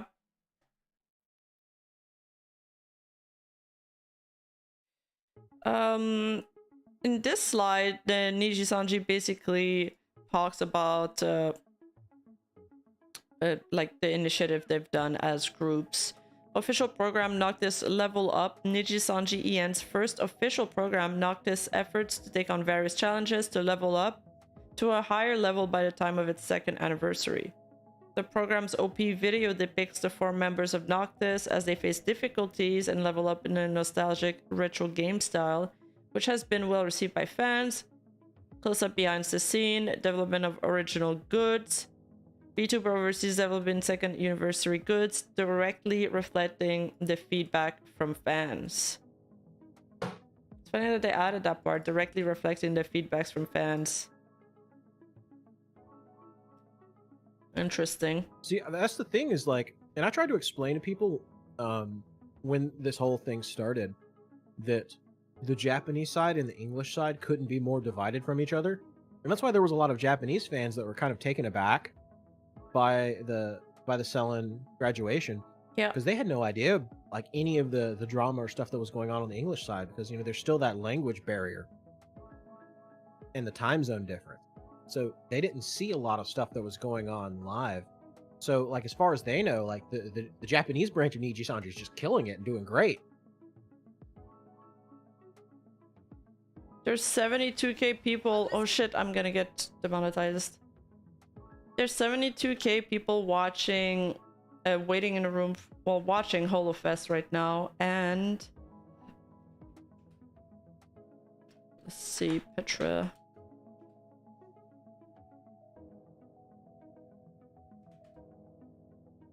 Why are you gonna get demonetized? You're about to pull up Holofest? Yeah, it just opened up. I don't think it popped up on the window, did it? Ah, no. Okay, popped up. You probably just don't hear it. Petra 3D. Oh, there is 900 people waiting. It's live in 81 minutes. Okay, 72 versus 800. That is quite steep. Yikes. Poor Petra. And I hate that they essentially threw Selen's gen mates to the wolves with this too. Like I kind of feel like it's because like your 3D debut is supposed to be like one of your like crowning moments of your career. It's supposed to be like the peak, and it feels like they may have done it on purpose. This, you know, I'm you know, doing the rat thing again, but I don't know. It feels like more like a punishment than a. Because it's like you're going up against like the Hololive event of this part of the year. I'd be so sad. Like I'd be so sad. It would feel like you've been sabotaged. Right. My question: like you've what been about deliberately set up for failure? Yeah. Rima, question: what about the Nijisanji debuts? Can you please tell us? Yeah, they've got 3 debuts, 3 guys, and we're gonna take a look at them after we're done with this section. So be patient, my friend. Okay, numbers of tickets sold: 65 times, 4.4 times the winning bid. What does the winning bid mean? Number of online tickets sold: 180k, total of 5 stage. This is like another thing, the fact that it's online, it can fit way more people. Did you see my previous super chat? Yeah, I'm not sure what they mean by winning bid. Are they referring to like a venue or something? That's what I'm wondering. I don't think I got it. Your previous super chat. I wonder if that's like a translation thing. Like, Rima, you have more viewers than Petra's pre-stream. Thank you. Yeah, it's all because of the cloppers coming in clutch, though. You guys have been really supportive, and I really appreciate that. It's like you guys are I just never imagined I would get so many people in a room to talk about random stuff, so I appreciate you all. The orange super, I'm pretty sure I read all the super. Hold up.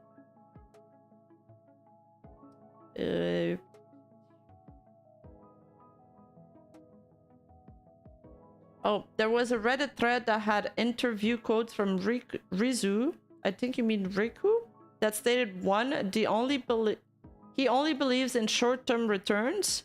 2, soon as VTuber stops being profitable, he is dipping out. Keep this in mind when reading Q&A. Oh, I want to read this now. Thank you. Do they mean for the dipping super. out as in dipping out of the company, or What is dipping he out saying? as Yeah, in like does he mean firing dipping? the VTuber? That's what I'm wondering too. Can you tell us more? Tell us more, Devlin. Okay. They're just talking about their promotions and goods, and they're like the same. The Google Pixel Fold, didn't we already do this? I guess it's continuous. We saw that in the last investor thing. A Hamo online ambassador. We've seen the sushi thing too. That was their last quarterly reports. That one too was there.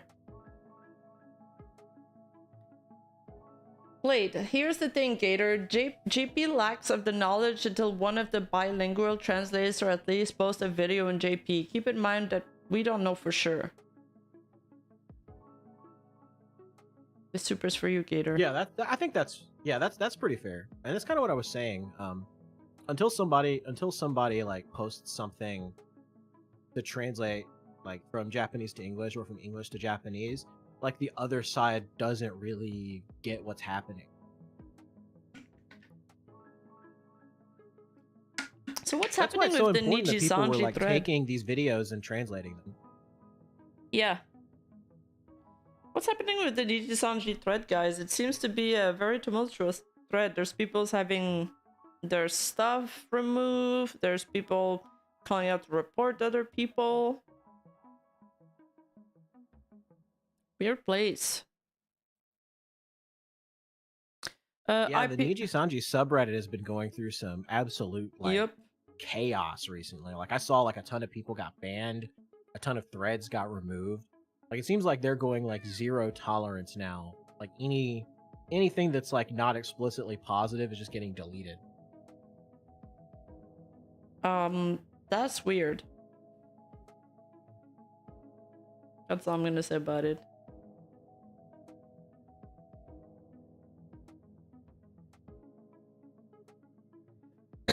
Well, it was practically unmoderated for months, and now it is.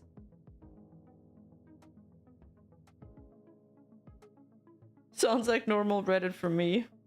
BTA got nuked. That's literally in my title. Yes, we know. We're gonna get there.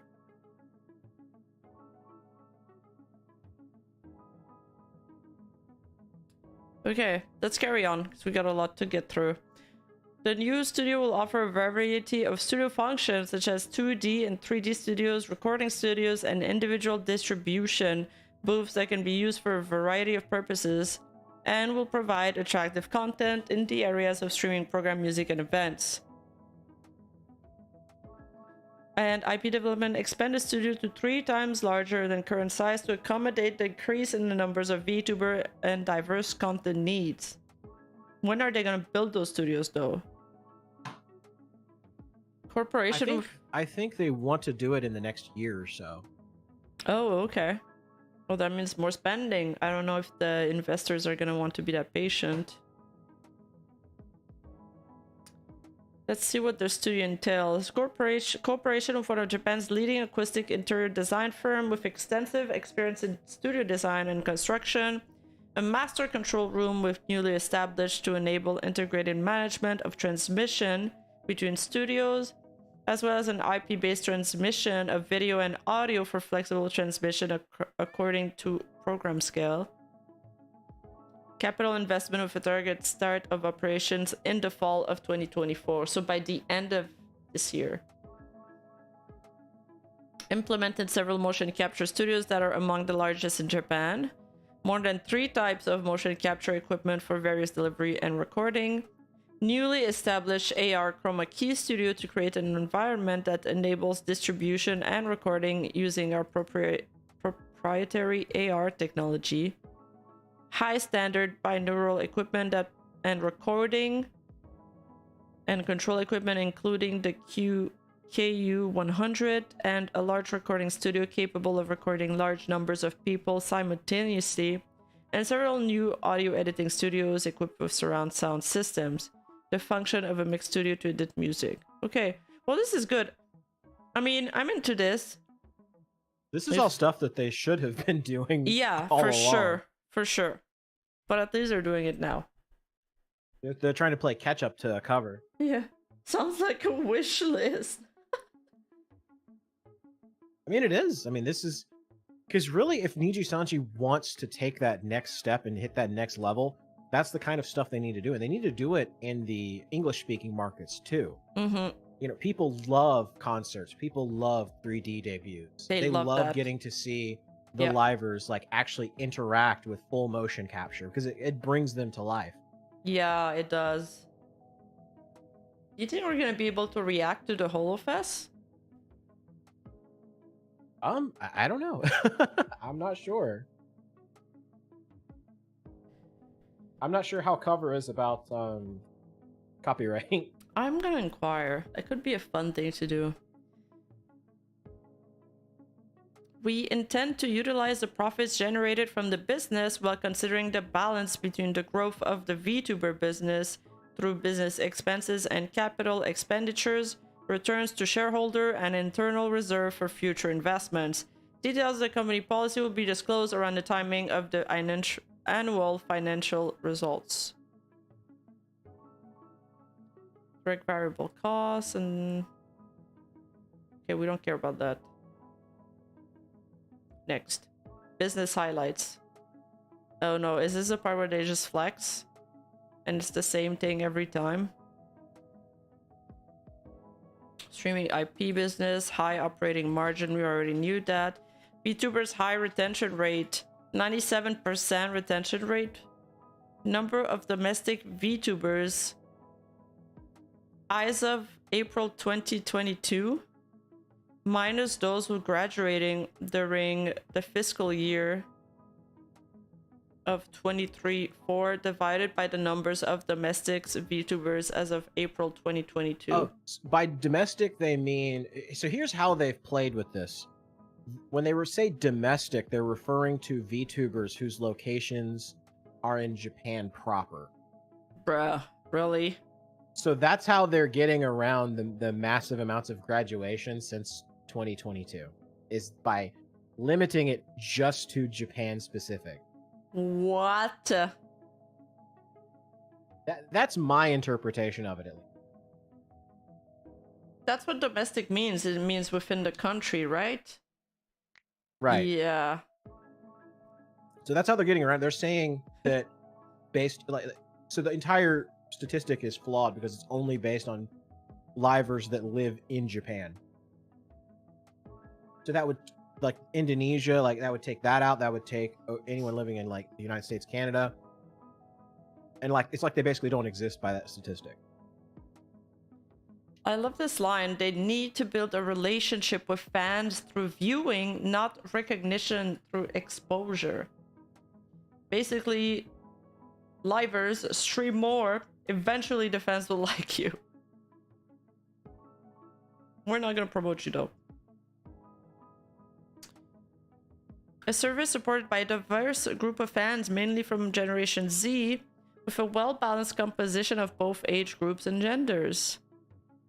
YouTube viewing time is under 24 Gen... Yeah, it is Gen Z. I mean, it's pretty even. This is the part that stuck out to me on Legal Mindset's stream. Like, look at the juxtaposition between people that created Any Color ID accounts and who's actually watching Nijisanji on YouTube. I remember that it was a lot of female. This is similar to the graph they had in their last quarterly reports, and a lot of people between 20 and 29. But the people that actually watch them are under. Why did they not make the same age segment? Like, those two graphs are hard to compare because this is under 24 from 25 to 34, and this is like from 20 to 29, from 30 to 39, under 19. Well, this is another way that companies can play with the numbers and play with the graphs. By changing the scale, it makes the numbers look totally different. It makes the pie chart look totally different. Mm-hmm. Yo, it totally does. Jojo Deception, rip yacht, rip indeed. This is just the same copies pasted slides as their last quarterly report slides. Revenue contribution by debut year. Revenue contribution per VTuber, so it just, the more you debut, the more it goes up. What's this, the bottom part? They're showing based Revenue on like contribution. their top 100. Yeah, what percentage based on like the rank they actually accumulate, like they give to the company. So like 15% of their revenue is from 5 of their library. Their top 5. Oh. And Like the reason their it older approaches, like, livers. 80%. I think they're referring in terms of total revenue. Yeah, the top 5 VTubers generate 15% of the revenue of the company. Wow. And since that was fiscal year 23 quarter 4, that might include selling too. I would be very interested to see how that one changes between the quarterly reports. Mm-hmm. I mean, that was on the EN side, and a large portion of the revenue comes from JP, so I The don't Japanese side. know. I think, I'm curious how some of these numbers will change. yeah, though. I mean, But yeah, Selen I for think sure they're made them primarily at least $1 concerned with million. Japanese. Mm-hmm.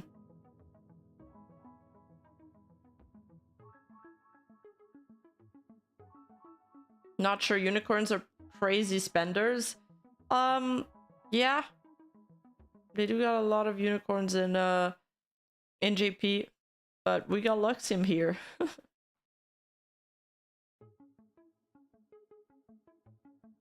Sustainable growing ecosystem through content creation. Oh yeah, Virtual Talent Academy. We're gonna talk about this later. I wonder if they talk about this extensively in the slides like they usually do.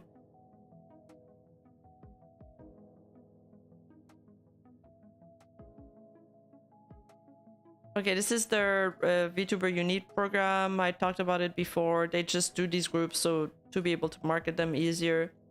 So the Virtual Talent Academy is what they do is they debut Nijisanji VTubers after a training period from that academy, and they're going to teach them how to create content. They're going to teach them how to do public speaking, PR, dancing, singing, everything they need to know to become the best VTuber the world has ever seen. And they're gonna grab those talents from the academy. So from what I know, the recent debuts come from there, but the YouTube channel of the Virtual Talent Academy has deleted every single one of their videos, and we don't know why. Some people are speculating that like 7 months ago they graduated 16 livers from the Virtual Talent Academy for they said they leaked some information and broke some rules. They didn't get too much into the specifics as usual, but some people are speculating that they might be privating the videos to, you know, prevent any more leaks. Some people are saying that the Virtual Talent Academy is getting axed. We don't know. What are you guys' thoughts on this? Yeah, I'm not too familiar with the Virtual Talent Academy, but it seems in general like a good idea. But I don't know. That's a very weird situation there. I'd have to look more into it. Oh no, no, no! I'm gonna get copyrighted. We're gonna take a look at this. So, this is the Virtual Talent Academy YouTube account, and yeah, they basically deleted all their videos. I tweeted about it too. I checked on Social Blade and they're gone down like 459,000 views. 59,000. Wow. So yeah, they basically nuked their videos, and I'm not sure why. Why would you do that?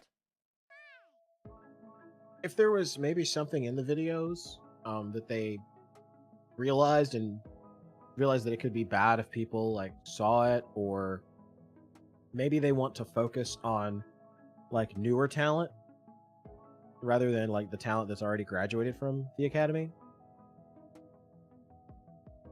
Yeah. I mean, there's a couple different things. I mean, you know, conspiratory, you know, you want to get into conspiracies. Yeah. That maybe, you know, maybe there were some like firings at the talent academy, or somebody has dirt or something like that. We'll see. Standard operating procedure for Niji hide their mistakes, failures, and brush it under the rug. Yeah, probably. Maybe it's not going so well, and they don't want to restrain themselves from picking livers from there, so they're just gonna pretend it never happened. Rip Rima's VOD. Niji ninjas will now DMC hate the bot. Yeah, probably. I'm donezo.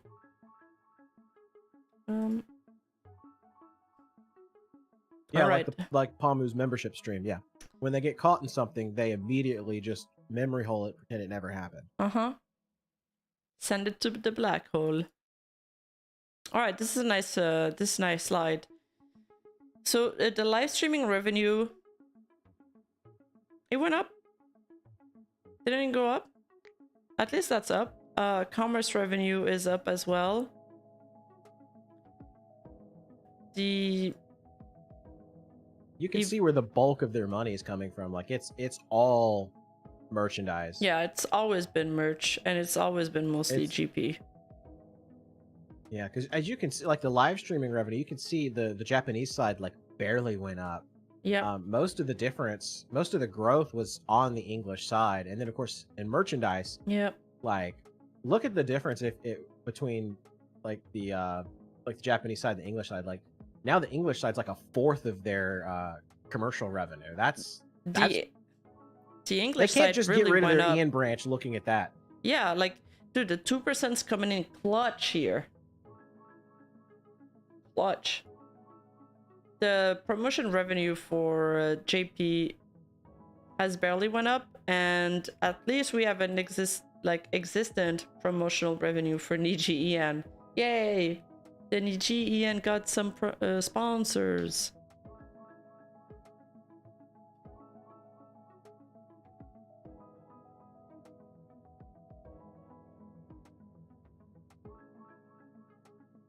What does it mean if their operating margins, their percentage of revenues lower? Direct variable cost has steadily went up. Other costs. What they're showing is they're showing the difference between like how much money they made versus how much they had to spend. Oh, I see. This isn't really my forte, but like I understand it from like a high level position.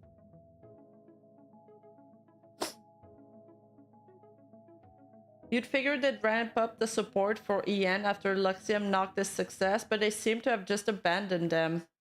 Yeah, it seems like it too. I feel like they would want to try to replicate that success. Operating margin is revenue minus expenses. Oh, okay, that makes sense. Thank you. Yeah.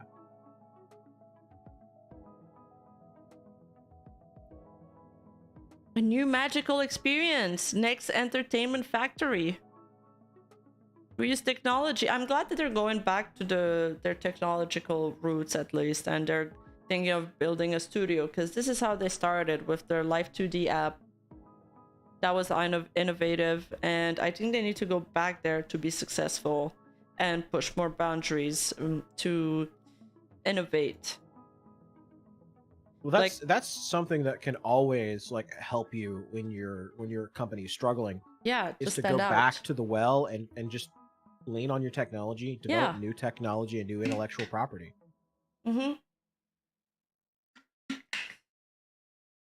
Magical experience and factory gives me Disney vibes of manufactured happiness.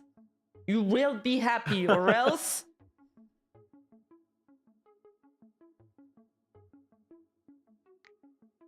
Get back in the cage! Huh? Okay, we've seen this. They keep saying that they're not idols. They're also not a YouTuber, and they're not an anime character. They're just a VTuber. And they're trying to build the metaverse. All the VTubing community are trying to build like their own metaverse right now. Yeah, they're trying to kind of like bridge that gap. So this is how they process. First, the VTuber concept, the in-house production. They figure out the illustration, the concepts they're going to put together. Then they open up auditions for these roles. They apparently get lessons at VTA. At this time, only Nijisanji Japan is implementing the program. I was about to say, look, Neuro-sama cameo.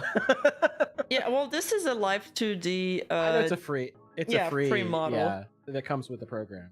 Yeah. I just thought that was funny. Yeah. And then they debut.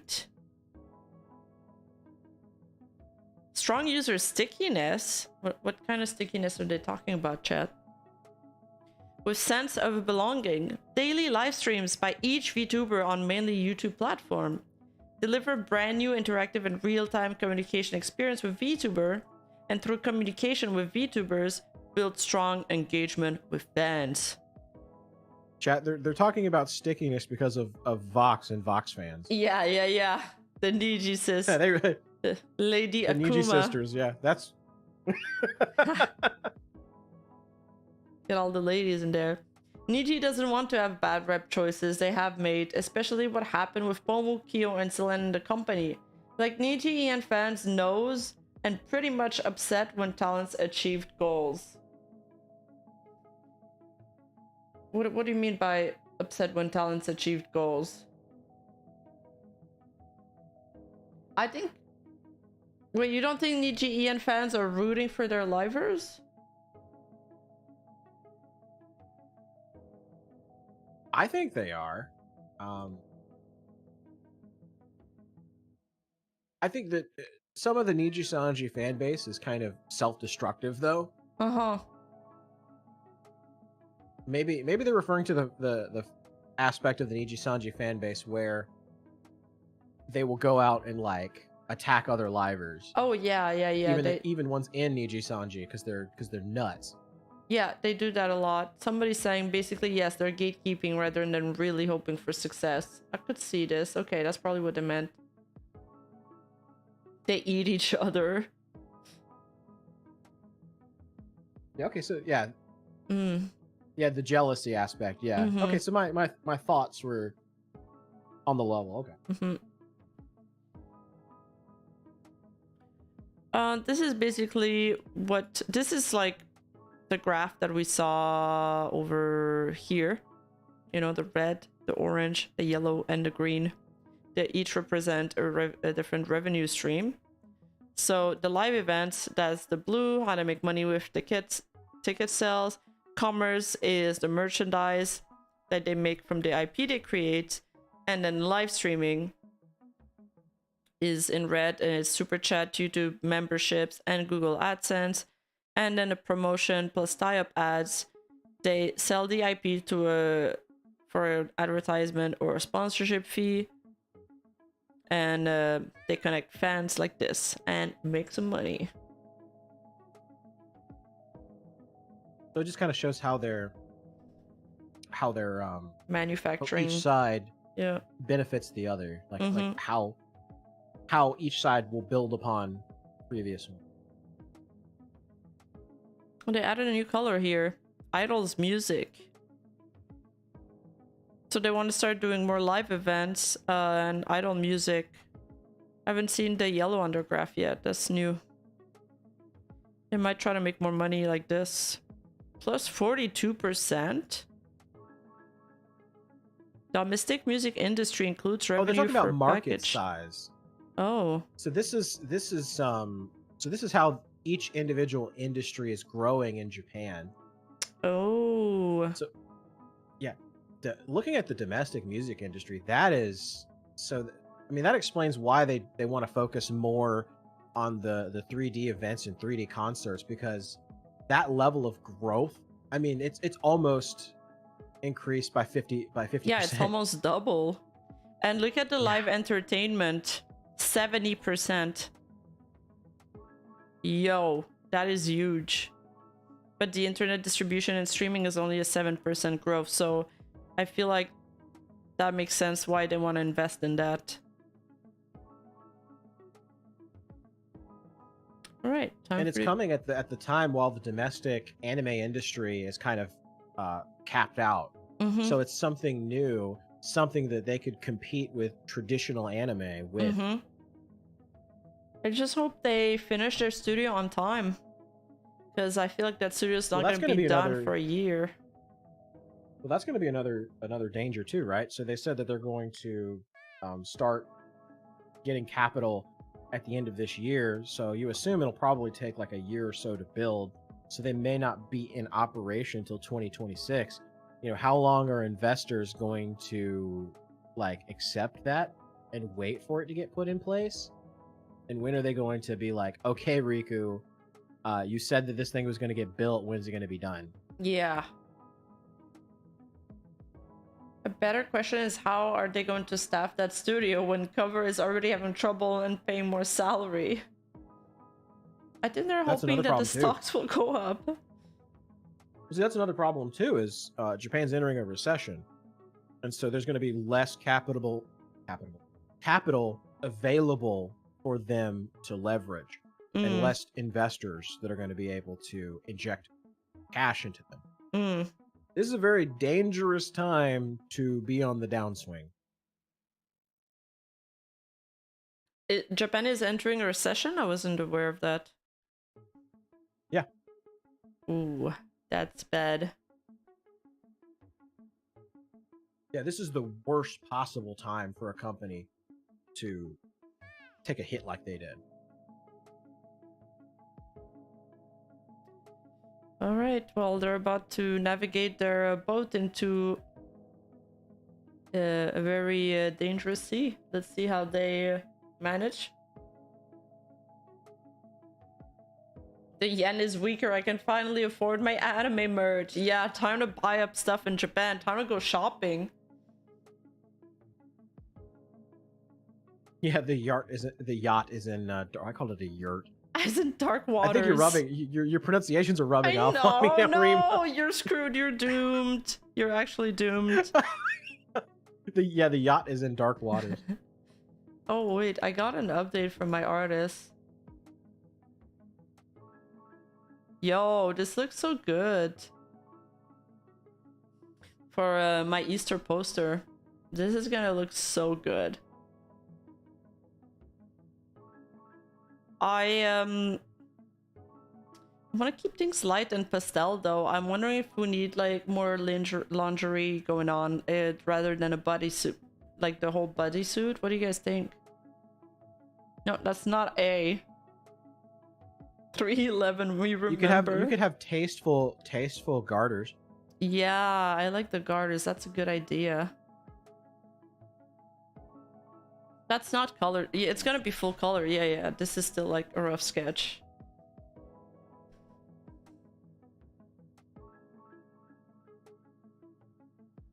Yeah, chat likes the garter idea. You like the garter? Bare tummy?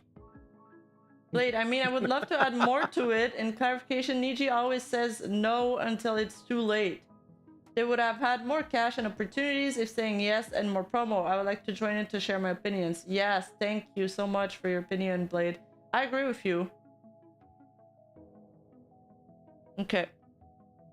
Thanks, guys. Alright, garters. Do we want like more lace and stuff? Or do you want a cutout on the tummy? Oh, chat will always say yes to tummy. Yes, garter and some ribbons. Okay, let me write to them. All right. Have you seen this Q&A, Gator? No, I haven't seen the Q&A part, so this will be new to me.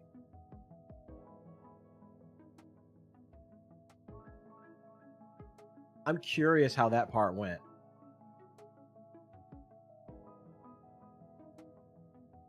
Let me write to the artist. I'm relaying the chat's messages.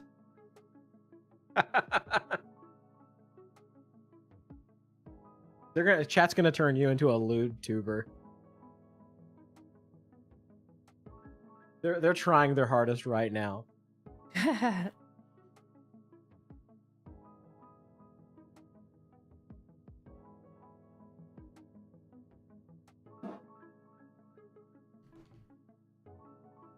No, I mean, as long as you don't go full desk catch up, you'll be okay though. Yeah, I had some inspiration of like garters in my thing. I'm gonna send it to her.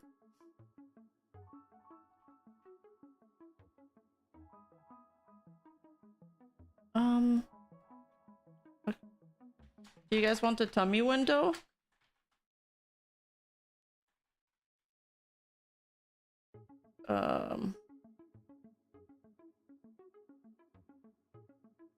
Okay. Hell yeah, brother. I am comfortable doing that. I mean, it's on a poster. I think it needs to be cute. Where's the 2.0 so you can finally become a LootTuber? I don't think I'll ever be a LootTuber. But the 2.0 is gonna be like in June or something. For me, my first investments and like most of the money is always gonna go through the videos and through like actual palpable content for you guys, like other stuff you can watch. You know, sometimes I even pay for people to edit my videos on Patreon. So you know, thumbnails and all of that. And then we're doing the merch that's dropping by the end of the month. And like my model is kind of like my last priority, because the model is more like something for me than for you guys, kind of. Except you guys are gonna have to stare at it every day, so I guess it's kind of for both of us. Yeah, but it's more so for you, because like you have a model already that you can use, but it's like you want to have something that reflects like the way you envision. Yeah, Rima. true. I want more of that super villain vibes. Bunny suit edit suggests belly button window will look looter than you want, but suggest side cutout at rib level. All right, I'll suggest all that to the artist and let them like cook something up.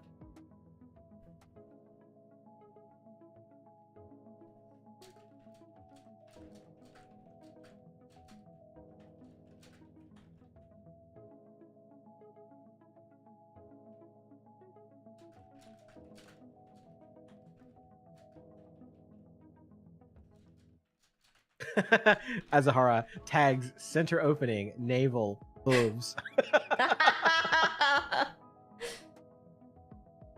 So evil mastermind arc when? Wait, he doesn't know that it's already begun.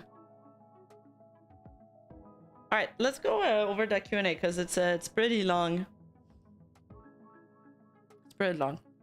This is Tsuri, director and CFO. I would like to explain the highlights of the third quarter of the fiscal year. Whoops. Due to the schedule of commerce events and corporate projects, the fourth quarter is expected to be the year's largest in terms of sale and profits, and we are currently working to achieve this goal. They've said that again. What about a bunny suit crossed with a baby doll curtain?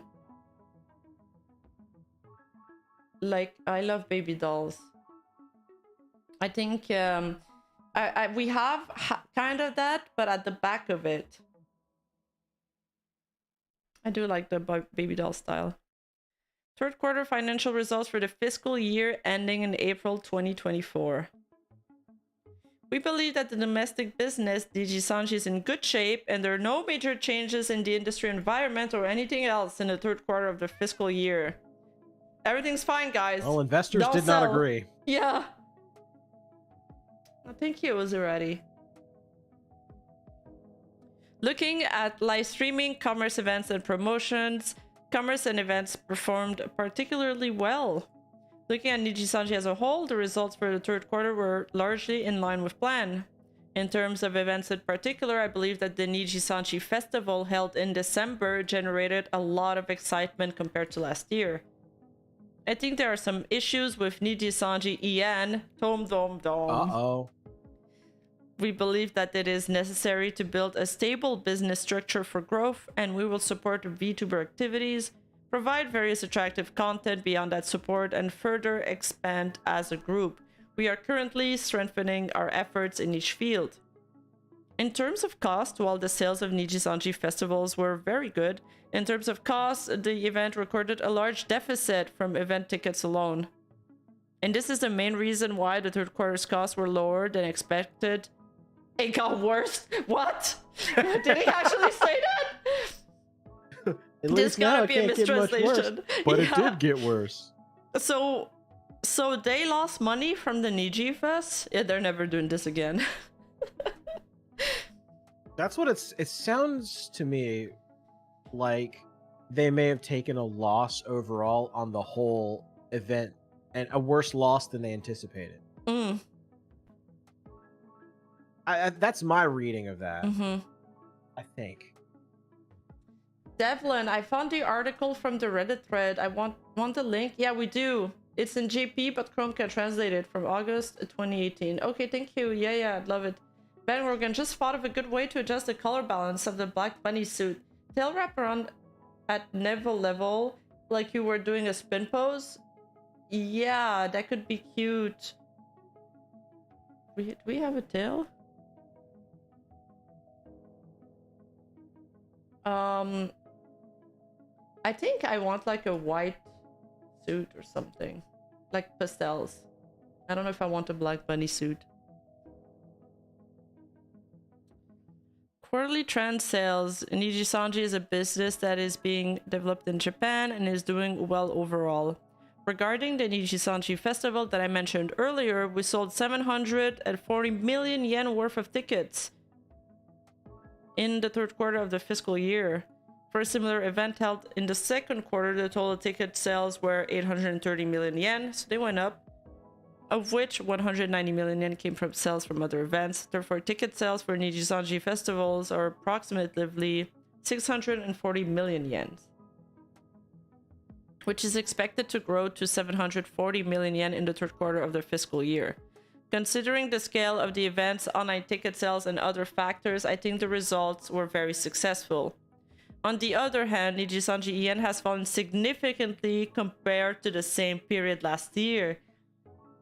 There was a lot of like tension around that time, you know. It's the whole Celine last cup of coffee. People were just generally being displeased with the company. There's the Kyo Kaneko, the racist joke Backlash was still like lingering, you know. We're still thinking about Mesta and Nina. It's just, there's like a sour taste in the EN fan base at that point, and I think it shows in the revenue sales. And it was only, you know, and Sayu was only kind of like the tip of the iceberg for all of this, and it just kept getting worse and worse and worse and worse.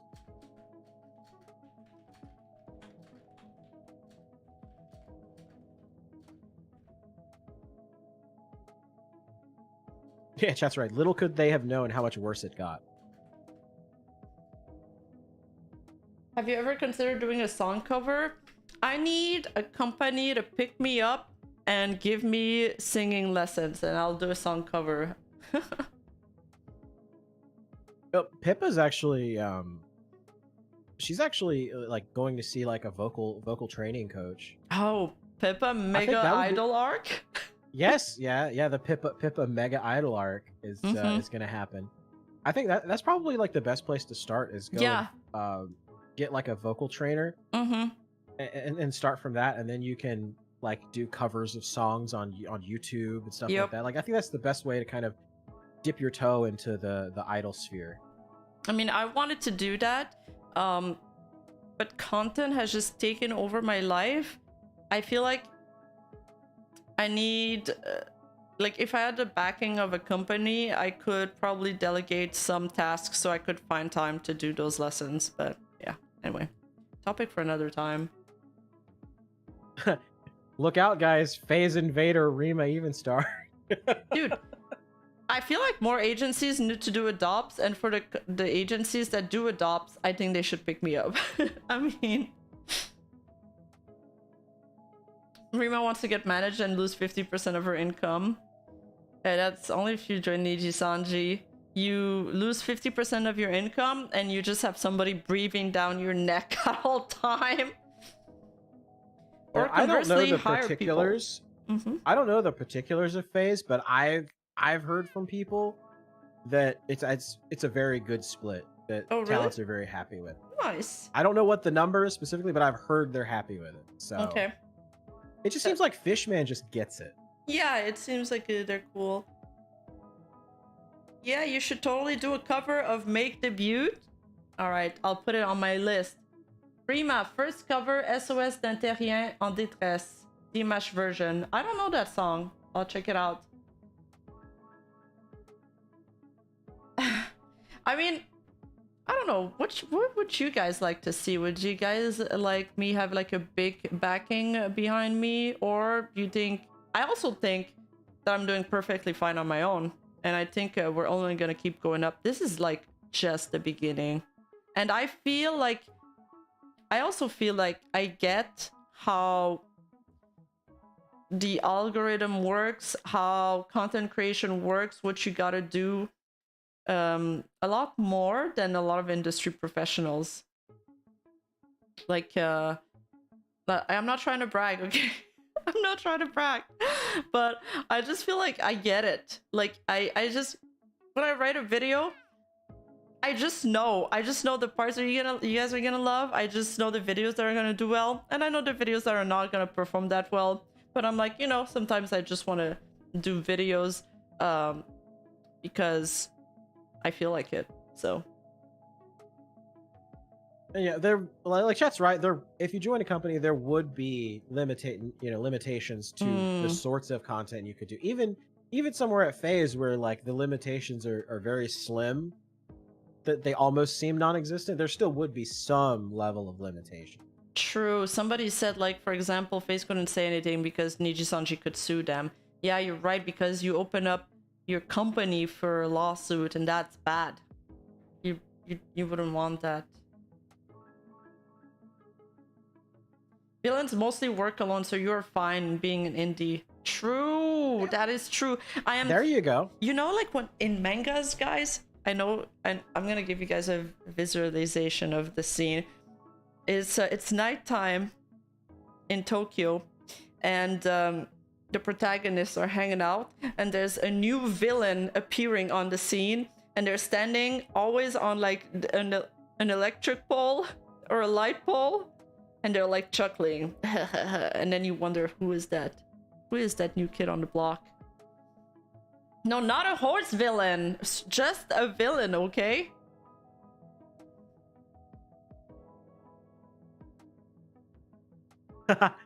Gilgamesh.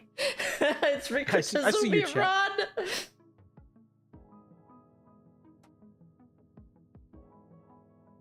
What's that horse doing up there? Listen, villains work alone and they got minions and henchmen, okay?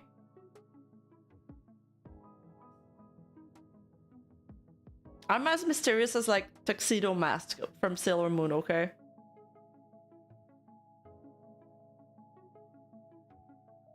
Alright, everybody's just spamming horse beams. And moving on, changing the topic. Alright, so Nijisanji is doing awful. Nijisanji EN, sorry. Based on this, one of our future policies is to enhance the system to support stable VTuber activities in order to further excite Nijisanji EN. Guys, forget about selling. We got new projects coming on. Also 2%. Second, we will implement a number of measures to create excitement from the fans' perspective. On top of that, we will also work to expand our activities as a group, including increasing number of VTubers. You know this what reminds me of?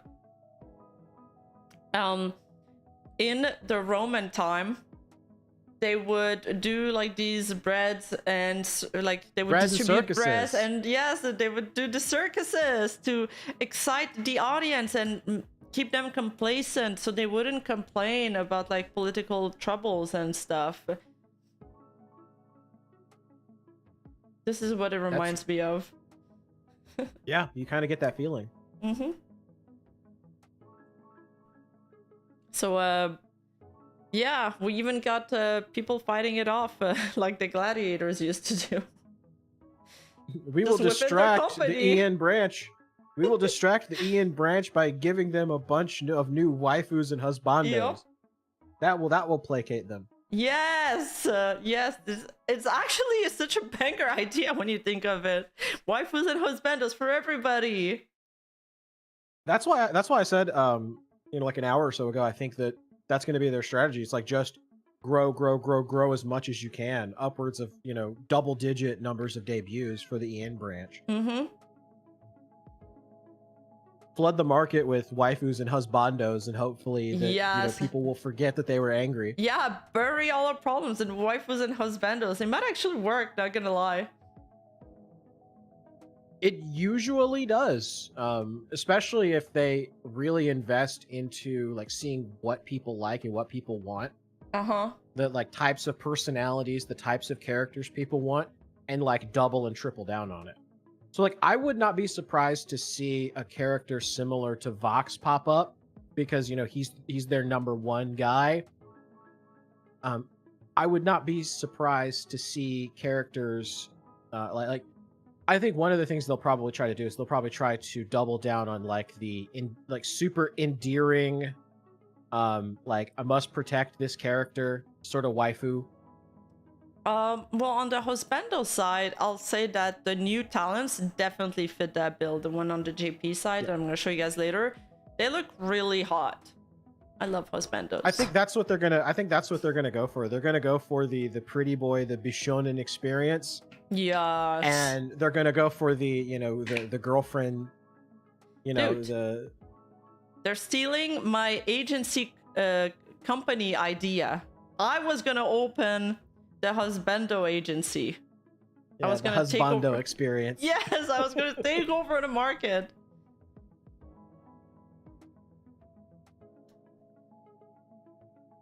I think that's their strategy.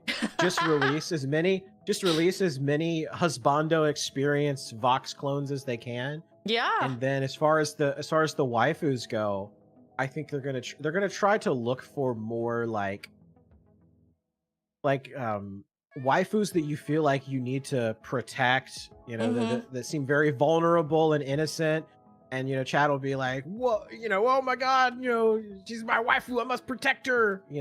I think that's the idea that they'll go for. Accelerate. Nijisanji is gonna keep accelerating to the ground. Yeah, Moe. I think they're gonna hit Moe as hard as they possibly can. I think Moe has done a lot more onto the GP side so far. I feel like a lot of the female talents on Nijisanji EN haven't played into the Moe that much. Do you guys think so? Or is there a Niji liver that you guys can think of that does a lot of the Moe? I don't think they'll do Gap Moe as much, because that's kind of a brand risk. Mm-hmm. It works for like Phase Connect is practically the Gap Moe company. It works for them. I don't know if it would work as well for Nijisanji. Yeah, they have like these really cute models that are like complete Mineras.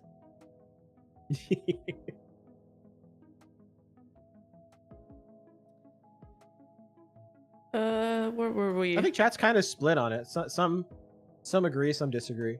Okay. I mean, I don't think Scarly is Moe. I think Scarly's herself. She's just like I think she just acts herself out. But I don't think she's cute. Like, isn't Moe supposed to be like cute and adorable? I think Scarly Moe is supposed to be like womanly. But pawn.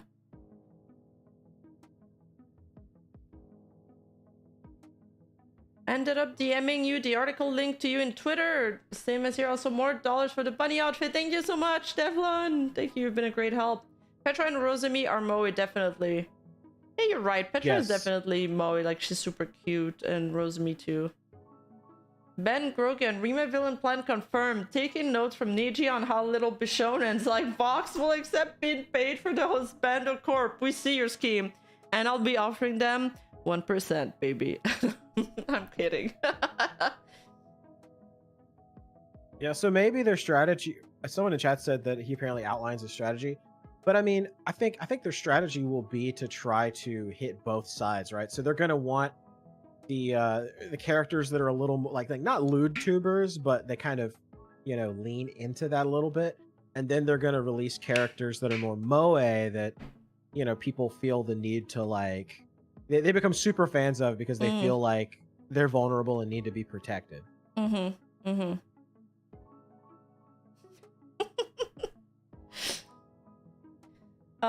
Okay, let's see why they think Nijisanji Festival costs so much. They say it's because of the way the event is held. Unlike other events, Nijisanji Fest has parts that can be enjoyed only by admission fee, and the cost is heavy due to its structure, such as requiring a lot of man hours compared to the revenue. Yeah, Nijisanji and hiring labor. Since the Nijisanji Festival event itself is basically held once a year, such costs are not constantly occurred.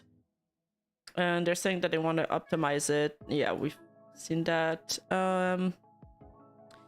They say here that they've been revising the price of some official goods since February 24 and are currently working hard to optimize the overall cost, which probably means that they're either lowering the materials or a part of the process cost, or they're upping the prices. I think they're probably upping the price. I think that's their primary thing, is they're upping all the prices on everything. All this is just a plan to steal Vox from Niji so you can have him for yourself, isn't it? I'm not into the daddy ASMR. But I could, if I offer him 4%, I'd be doubling his merch salary. You guys think about that? You can hire him as your butler. Oh my god, he'd do such a great, like, visual novel butler, probably. See, there you go, Nijisanji. There's a free idea for you right there. Release a Nijisanji VTuber. visual novel. Yes.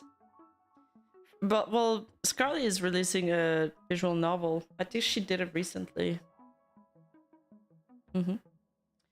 For waifus, you'll never get another Selen and Pomu in Niji Ian again. The reason they were number 1 and number 2 for the passion they had for their job.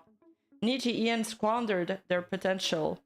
Oh yeah, I wanted to show you guys what my wife Shonda one of my wives talked about what they thought about Nijisanji. Let's take a look at it. Can you guys believe that they wait, I'm scared of getting sued. A certain company does not give their talents their own play buttons. What are they doing with them? I was looking into it, and if you look at when they get their play buttons, every picture they take is like the exact same background of the play buttons, and it's just the play button and like the piece of paper that comes with it, like their certificate, and it's all like on the same table with the same background. But if you look at like Hololive or any other corpo, when their talent posts the play buttons, it's obviously in their house. The background is always different. But this specific corporate agency, She won't say the name? it's the same, which means they keep the play buttons. What are they doing with them? They must have hundreds. Wait, that's not the clip I actually wanted to show you. Fuck. They must have hundreds of play buttons. What are they doing with them? It's more than a wall. They must have an entire room. It's going just for the yacht, obviously. I was about to say, they're using them to plate the sides of the yacht. Yeah. So To to defend against Love anti-Niji the fans. times hate the company, right? Yeah. But honestly, anyone who joins, like, Oh, after this is the part is that- kind of a dummy head. Yo. Like, there's been more than we're always like, oh, this is sus things. But anyone who's genuinely joining now is like actually insane. Because Doki said that she made 200K in a year, which is fucking amazing. That's crazy. Which makes me think, how much revenue did the company make off of her? This is the part that I wanted to show you guys. Yeah, and she invested it all back into her content. They must be making, like, they must have made at least $1 million off of her. I imagine most of that is merch. Like, I saw they had PC cases and things like that. I imagine they make a lot of money from those. But it's just crazy to think about, like, how can they not support her at all? It makes me sad. Someone put so much love and work into what they're doing and is so enthusiastic about Rip Height sponsor. And everyone just hates them, and it makes me really sad to think about. Yeah, that's the part. Is like, it feels like you know, she put so much passion into what she's doing, and they kind of just kept on shutting her down. Where were we? And that's what made me interested in Selen in the first place. Seeing her and Pamu is like how much like love and attention and just like how infectious her laugh is, and just how much she enjoyed doing what she was doing. Like it didn't take long for her to win me over. It's the same with Pamu too. Like you could just see how much she loved doing what she did. Yeah, exactly. Like, it comes across in her personality. If you're having a bad time, if you're miserable, people can tell even over the internet. They can like the things you say, the way you talk about stuff. Like they can tell when your passion is diminishing too. Yeah, like I think everybody, like all the Pomodachi, could kind of tell that at a certain point, like things kind of changed a little bit, and you could really tell that Pamu wasn't, that she didn't have the same level of energy. And but that's so sad when you feel like somebody's been eaten up by an industry and then spit out until, you know, you kind of lose that passion and you lose like that flame that made you want to go there in the first place and do that job. And that was why when the word broke of what was going on, like I was so like, I wanted to do something, because I don't like seeing people's dreams crushed by these massive companies that just don't give a crap about them. And that's why I was glad that I was able to turn Legal Mindset onto this stuff, because in some small way I feel like I got to make a difference and I got to help somebody's dreams stay alive. Because that's what matters to me at the end of the day, is that, you know, I got to in some small, tiny, insignificant way, I got to keep the hopes alive, keep the dreams alive. Yep.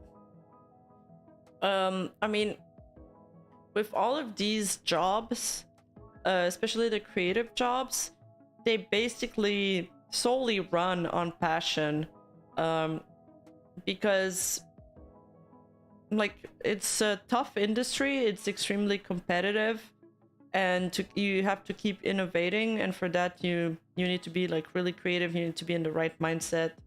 So yeah, I think without that you kind of just burn out. Like you burn out super fast.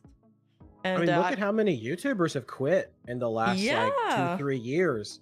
Like big, famous, and popular YouTubers. I mean, they had everything.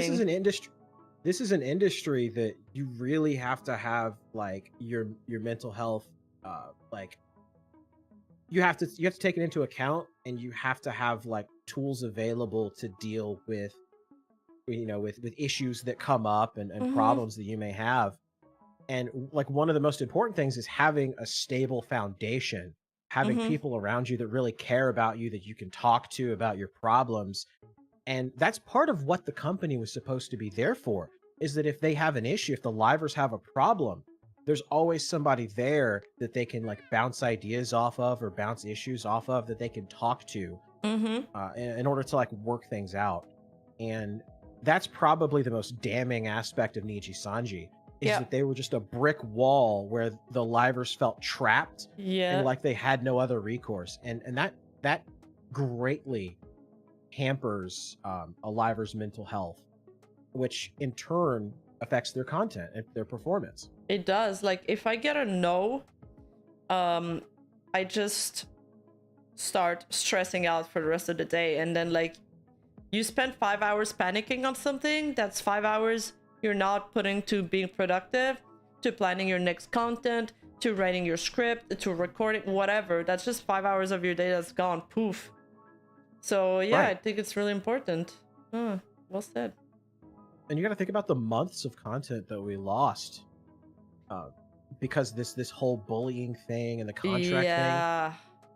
Like, just think of how many, and like, you know, there's or like Pamu, right? Like her like, imagine they had let the collaboration go through. She'd probably still be there right now.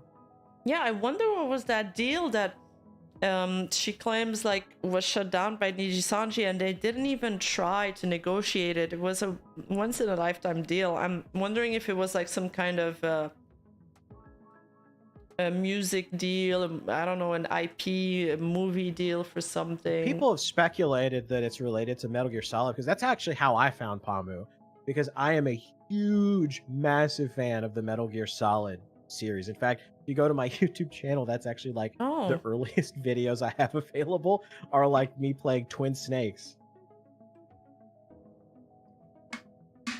And I love is she a fan of Metal Gear Solid 2? Oh god, yes. Oh. she loves Metal Gear Solid. Is it true, Pabudachis?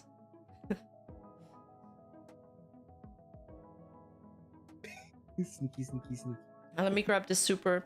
Like, Niji keeps messing it up so much. I wanted to make a diss track on them so badly during the Selen incidents. I have the lyrics ready. I want to hire someone to make the music for me. Do it. Might turn your frustration into something creative. It's always a good outlet. I support that. Thomas Hawk. Yep. Thank you for the super. Gator getting LM into VTubing was probably the best move he could ever made. You literally made the entire VTuber scene more knowledgeable about contracts and legal matters through his streams. Yeah, absolutely. And I feel like LM is having a lot of fun with it. It was like perfect for him. And now we're getting him into the VTuber rabbit hole. Like, honestly, good shit, Gator. So you suggested that? I can't take all the credit, though. Well, I'll tell you what happened. My buddy MK Fenris, because I was talking about it on Twitter, and he said, "Hey, you know, why don't you talk to Legal Mindset? You know, he's kind of like, he lives in Asia. He has experience with like corporate contracts and stuff." And I was like, "Yeah, you know what? I'm gonna DM Legal Mindset, and we'll set up a stream and we'll talk about it." So I have to give credit to MK Fenris. You know, I feel like, I don't know. I still feel like, you know, I may have like set the table, but Legal Mindset was the one that went with it and was able to bring it to a much larger audience. I'm just happy that the people, the creators that I like, the VTubers that I like, have been able to bounce back on their feet and kind of like keep their hopes and their dreams alive. And the issues and the problems that they had to deal with weren't something they had to deal with alone. That they had basically the entire VTubing community rally behind them, and that's what matters to me. Yep, I agree. Hey Lita, what's up? Countess Lita is a great creator, guys. You should go check out her channel. I recently had a collab with her, and we talked about a Gamergate and so on. Yeah, Legal Mindset brought a lot of people together that probably wouldn't have connected otherwise. So, like me and you, Gator. So that's great. I mean, we would have probably connected eventually, but we got to do it earlier. Yeah, somewhere down the line, our paths would have crossed. Wait, I got a super for you. That's hilarious. Why are we getting front side view of twerking Gator? Yeah, we need the backside of that PNG. Maybe I'll hit up because I actually Nanobytes, the VTuber, was doing the Squibby commissions. Okay. And I saw that and I was like, dude, I want a Gator Squibby. Maybe I'll I'll see. I'll ask What's her. What's a Squibby commission? That's the style of the little bouncing gator. It's called a Squibby. Oh, I need one of those too for my collabs. Yeah, I wonder if she's still doing it. Let's both I'll commission see if I can her. find the link. Yeah. Yeah, I'll see if I can find the link for it and ask her Chat, if do she you can want do a one squibby? from the back. From the back? You're gonna get Gator backside Twerking twerking? Gator. Oh, awesome, awesome. There you go. It would be pretty funny. Hell yeah. Yeah, we need small Rima. I'm right now when I'm doing collabs with Fujitech, I just like I just took a screenshot of my model with my mouth open and a screenshot of my model with the mouth closed and called it a day. Like super scuffed. Bao got a mascot Just saying that Bao got a works. mascot that works. No way. Yeah, we read the same comment at the same time. It's banger.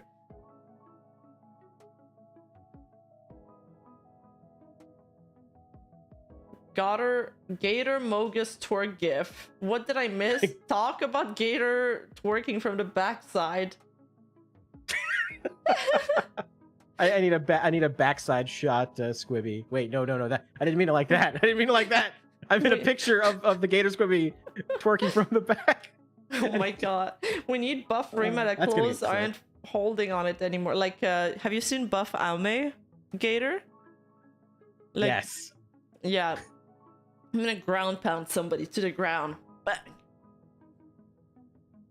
Gator wants back shots. Oh yeah, he wants. How's that booty? Back shot, I yo. stepped in it.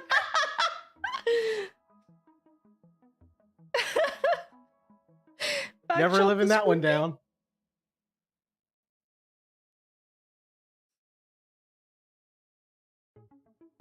Drop it like it's hot, Gator.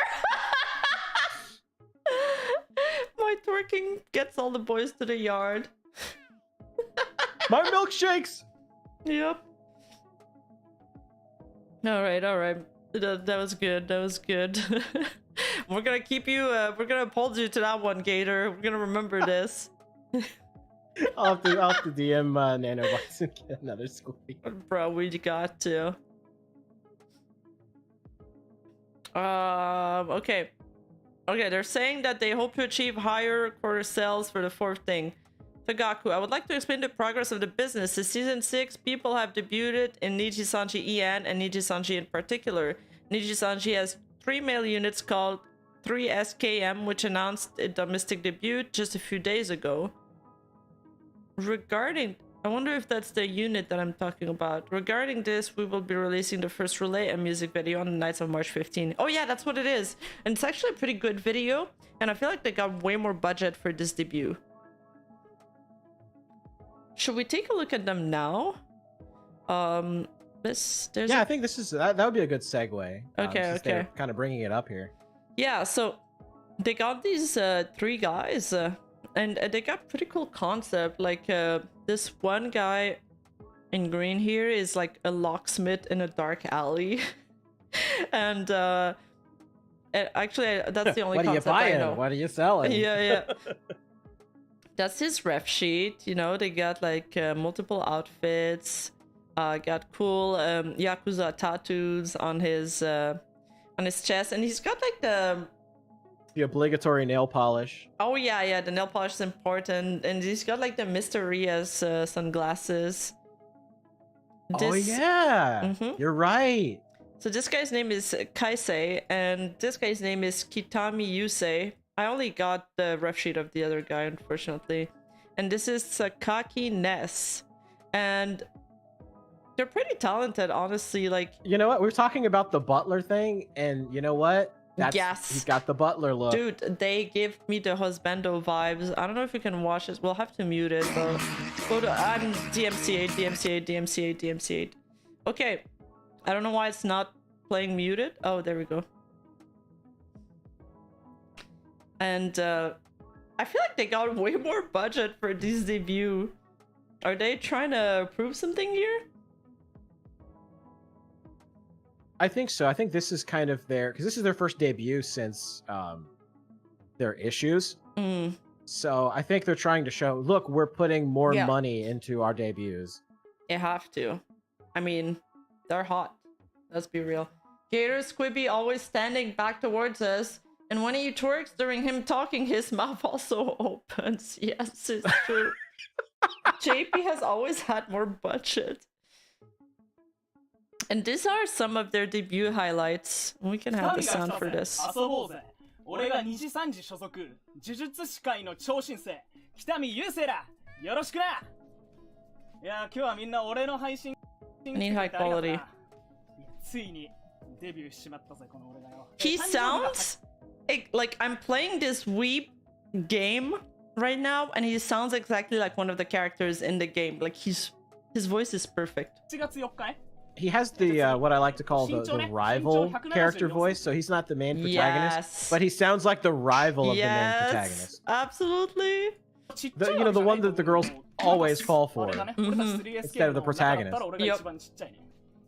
俺これお気に入りポイント結構あるよ。俺まずこれお気に入りポイント第一ね。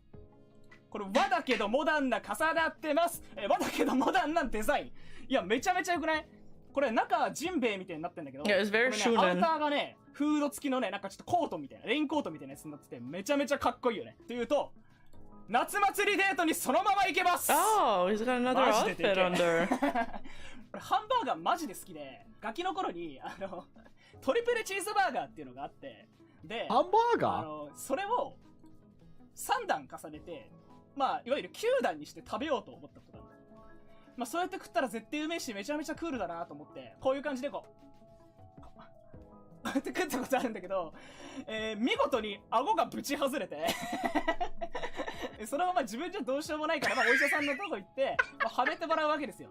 ではめてもらった時に、まあ、なんで外れたんですかってなってトリプルチーズバーガーハンバーガーを9段にして食べましたって言ったらバカですねって言われた俺が好きな音楽はまあいろいろあるんだけどてかマジでね雑食っていうのかな本当にいろいろ聞くの I like the design wise. I feel like 本当にいろいろ聞くんだけどまあ I shouldn't be talking, but I feel like the bottom part of the body feels very stiff though, rig wise. I mean, my body feels very stiff, but I probably didn't spend like as much as they did. Alright, let's see. I want to see the other guys. There you go.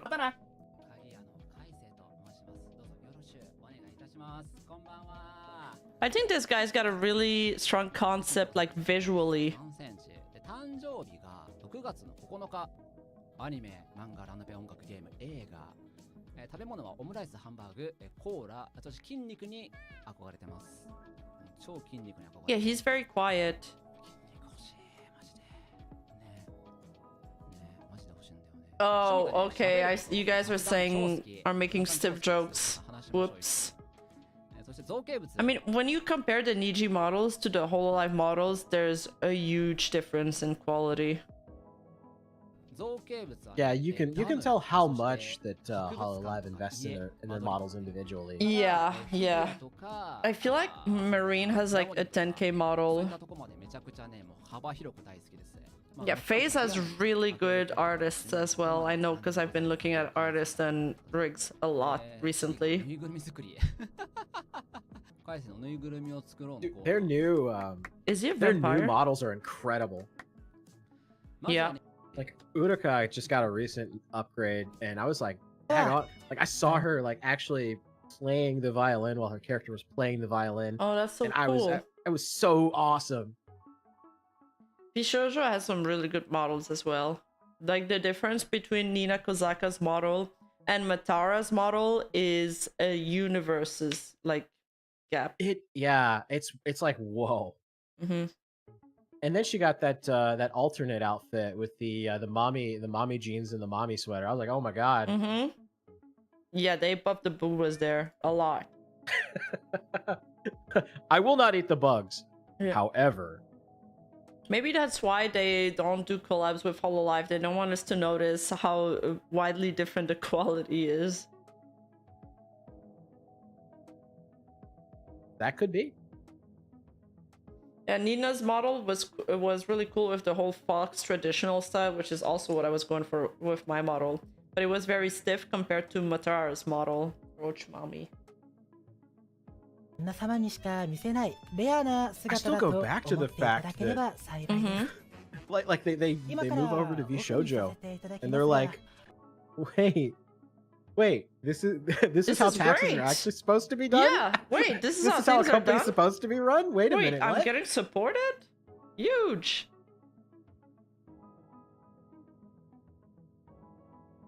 First Holostars EN was really badly drawn models compared to Niji though. I feel like for me, the Holostars design haven't hit the spot, but it's also because I'm more into the husbando type, and I think they wanted to differentiate themselves from Nijisanji in that way. So I kind of get that marketing move. But the Holo EN guys have like really extraordinary personalities, so it kind of works. He's trying real hard to be soft-spoken. That guy can sing. He's kind of like Toa. He's got like a voice that comes together when you're singing. But he's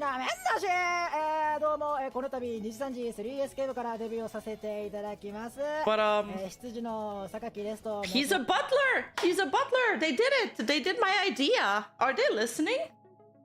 Are they? Aha! Do they have microphones in my house? They must. They're spying on you for good ideas. What the fuck? I closed something on accident. Fuck. I hope we didn't need that tab. Alright. Well, that was our new Nijisanji debut segment. Bro. I gotta say, like, I think they're going the right direction with the new characters. Yeah, I think so too.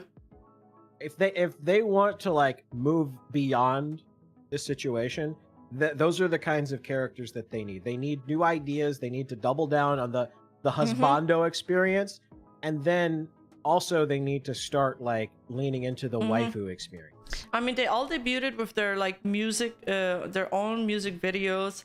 They got a teaser, and they got really strong concepts model-wise, like visually. I think it works. So I think that's I gotta give credit when credit is due. I think they got some talent there. What are the chances? Well, certainly they've got an eye for talent. Yeah, for spotting it. Yeah. I mean, they built their whole business on those talents, so I hope so. What are the chances Niji JP shutters the EN branch as a PR nightmare and throw EN management under the bus, saying they were not transparent on issues? What do you think, Gator? I feel like that's a corporation strategy that happens very much often, where they scapegoat employees to take the fall for some bad decisions, or they'll frame it as like, it was just some bad apples, we've restructured now and got rid of those people. What do you think, Gator? Do you think it could happen? I think it's possible. I don't think it's likely, because that would signal to their investors that they have no faith in the growth of the English market. And what they want to show is they want to show in the, at least over the course of the year, look, you know, we had some problems with the English branch. We solved those problems. We restructured internally, and now we're making we have increased profits. We have new livers. We have new talents. We have all of these events that we did with the English branch. Look at where we've come over the course of the year. Mm-hmm. That's what I think will happen. I think they'll try to double down on like keeping the English branch alive, but maybe shuffling things around or saying that they like restructured internally. Mm-hmm.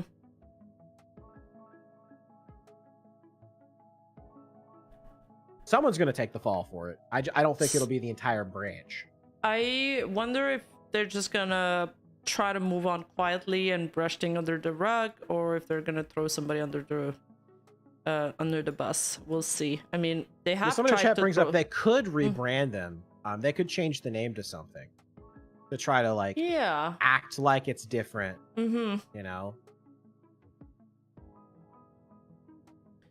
In Japan, we run the Virtual Talent Academy. Here we offer singing and talk lessons with the aim of continuing our activities and being active in the medium to long term, as well as growing in ability. In this process, we will carefully develop, and I thought they say our asses. We will carefully develop our asses and asses. Yeah, their humanity, so that they have the talent to be active in the medium to long term. We will continue to improve VTA with the aim of achieving such vision. Regarding Niji EN, we do not currently have an academy like VTA, but we will continue to develop a training system to produce VTubers who can be active in the medium to long term during the process from audition to debut.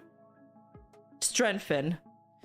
Through this, we hope to create a system that will prevent schedule delays and compliance issues. Oh, they're addressing this. Interesting. Okay. I mean, that's literally talking about Selling without saying her name. Yeah, I'm so sick of them talking about Cronoir and Ralphal Mayo. Rolf Mayo. Yeah. Okay, we get it. These two groups work well. As an example of Nijisanji EN measures, we posted an official program called Noctis Level Up by a 4-person male VTuber unit called Noctis.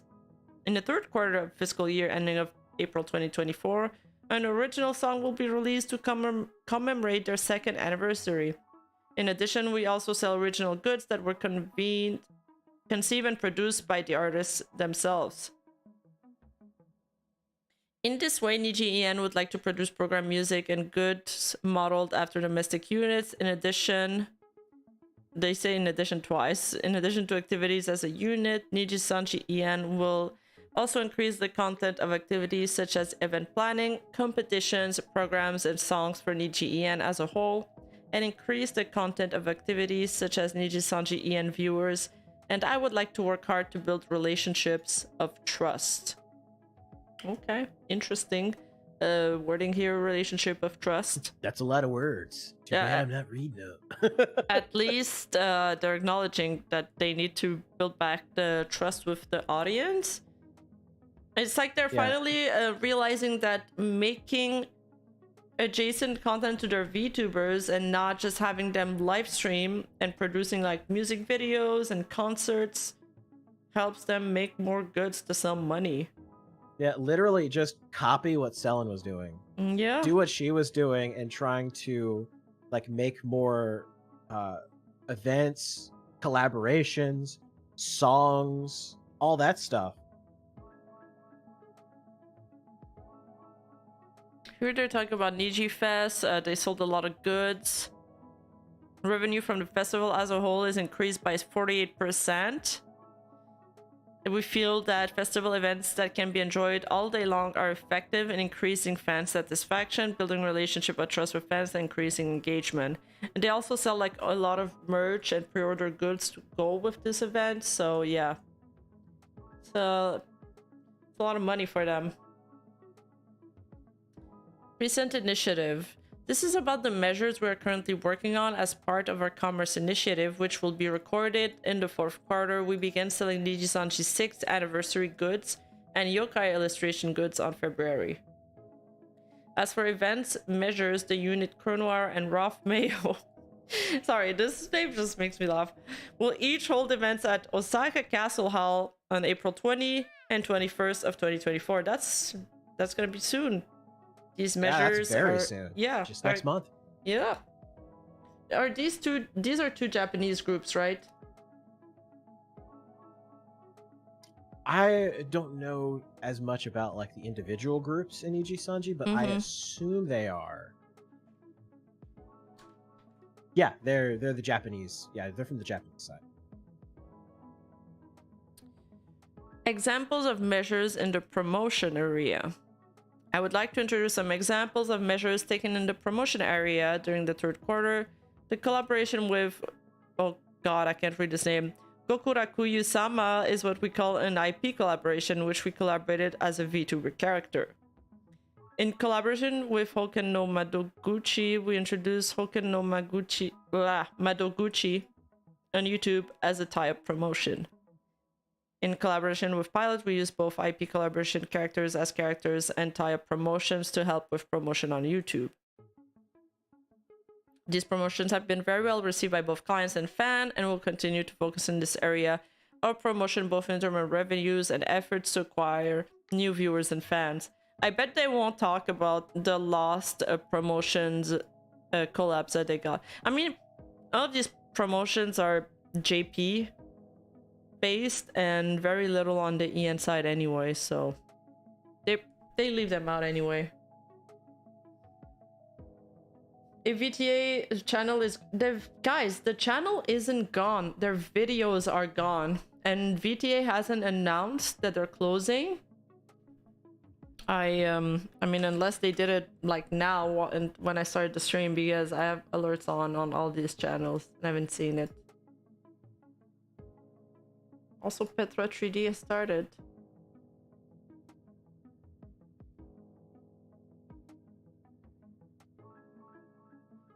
Petra is cute in 3D, I'll give it that. The distribution studio is used for the type distribution that I mentioned earlier to provide content such as programs. Okay, we've read that. They're talking about the studio wish list again. We would like to explain our basic philosophy regarding business investment and shareholder returns. In addition to the capital investment that I explained earlier, we are mainly considering investment in human resources recruitment in the sense of investment for business growth. From the perspective of creating content, I think it is necessary to continue investing in human resources with a certain discipline. So I think what they're saying there, yeah, I think that's what they're saying. Wait, really? They need more. Well, that and also people with like particular talents. So they want more livers that can sing. Mm-hmm. Or have acting skills like we've seen in their last edition. Acting skills. Mm-hmm. Yeah. While prioritizing investment for business growth, we also have reservations for shareholder returns such as share buyback, as we did after the second quarter financial result report, and future investments such as new business and M&A. What is M&A? I think we need to do this on a certain scale. I don't know what's M&A. Do you guys know, chat? Might be a mistranslation. Mergers and acquisitions. Oh, okay. That's what Google says. Oh, nice. Clutch you, Google. What is your first question? What is your impression of Shima Spain Village? My question is, you visited Shima Spain Village. What are your impressions? Yeah, have you guys seen that picture of Riku Tazumi visiting Spain?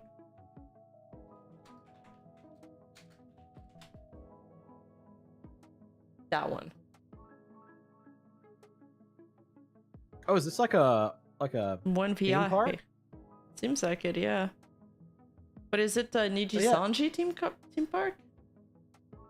No, it's just like a regular. It's like a regular theme park in Japan that's like designed to look like Spain. Oh. Actually, it kind of looks cool. It's a team village in Japan? Okay. The other day I went to Shima Spain Village where our VTubers are collaborating in the promotion area. 2 years ago we had a collaboration with our company's VTubers, which seemed to be well received, so we're doing it again this year. Why is an investor meeting like asking those questions? Who cares? Tell us about the numbers. We believe that by introducing this attractive Shima Spain Village, we're able to demonstrate that effect. I believe that by visiting the store, I was able to get a strong sense of the enthusiasm of the actual customers.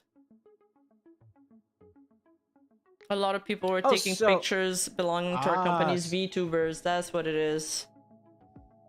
It's a collab. Oh, so they were doing like a so he must have been doing like Nijisanji and Anycolor must have been doing a collab with the theme park. Yeah, from what I read on the internet, people made it sound like he's visiting Spain while his company's burning to the ground. Wait, is Petra really singing Diamond City Lights? That actually hits me in the feels a lot, actually. Oh.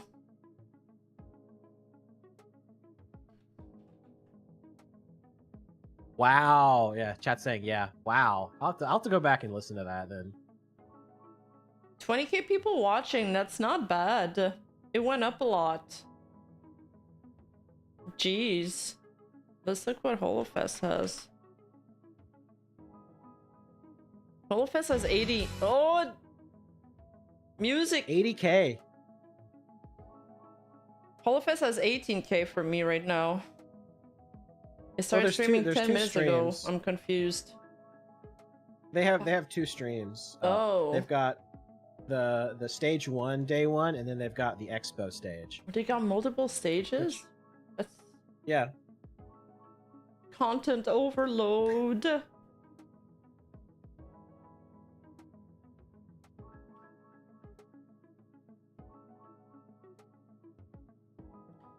Q&A, how to engage in dialogue with the stock market. What does this sentence mean? Both sales and profits are set to be in line with the plan, but it seems that the stock market was expecting even stronger numbers. In that sense, I think it would be better to improve our dialogue with the stock market. Ooh, this guy came in swinging. Does he say that you gotta be more transparent about how you talk? What do you think about this? First of all, I would like to take your point seriously and make improvements, as there are some points that need to be reflected on. In addition, regarding expected sales and profit values, we basically continue to communicate progress toward the business performance forecast that we have published from the beginning. To the extent that our voices can be heard and that we are able to disclose them, I believe that the message that we are in line with the plan is consistent with previous communications. I think there are a variety of factors behind the stock market's expectation for higher numbers than planned, including the fact that forecasts were revised multiple times last year. When looking at the feet individually, there are some areas where they're a little stronger and some areas where they're a little weaker, but overall they are in line. I believe that the reason behind this is that we repeatedly made plans and execute them. The accuracy of our plans gradually improves. So he's saying that everything's on track, like they predicted. Yeah, but basically, that's a roundabout way of saying that. It's 80k because many people are physically at the expo. Oh, how cool. Expo looks packed. Oh, I need to watch those VODs. We'll do it next stream, chat. The question is, were there any special factors regarding the Nijisanji segment's commerce sale in the third quarter, such as a significant delay to the fourth quarter? Sales in the commerce area for the third quarter basically exceeded the company's initial plan. Therefore, in that sense, there's no deviation in comparison with the plan. As a supplement, product sales for Nijisanji festivals were good, and the orders received after the event, which has the largest volume of product sale, were not received in the third quarter, but were booked in the fourth quarter. Therefore, 30 to 40% of Nijisanji festival-related product sales will be recorded in the fourth quarter. Oh, okay. That's why they think that the fourth quarter will be better. Because they're saying that 30 to 40% of the revenue from the festival hasn't been recorded yet in the one we've been reading. Oh, okay. Okay, so it didn't seem like it was enough to convince investors. Yeah, no. Regarding factors that affect the full year performance plan. My question is, please tell me what factors you think could cause an increase or decrease in the full year performance plan. At this point, I don't see any major upside or downside. At this point, there are no major deviation from the plans for the measures we're planning to implement in the fourth quarter, regardless of whether they have been disclosed or not. Basically, keep on moving forward. The results of what has already been implemented in February or what will be implemented in the future may or may not be visible, but I don't think there will be a huge deviation from our expectations. As we have large proportion of commerce, there is always the possibility of delays due to shipping delay.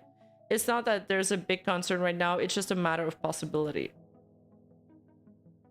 How bad is it if they get the investors' expectation high for Q4 and it falls short? Is it worst?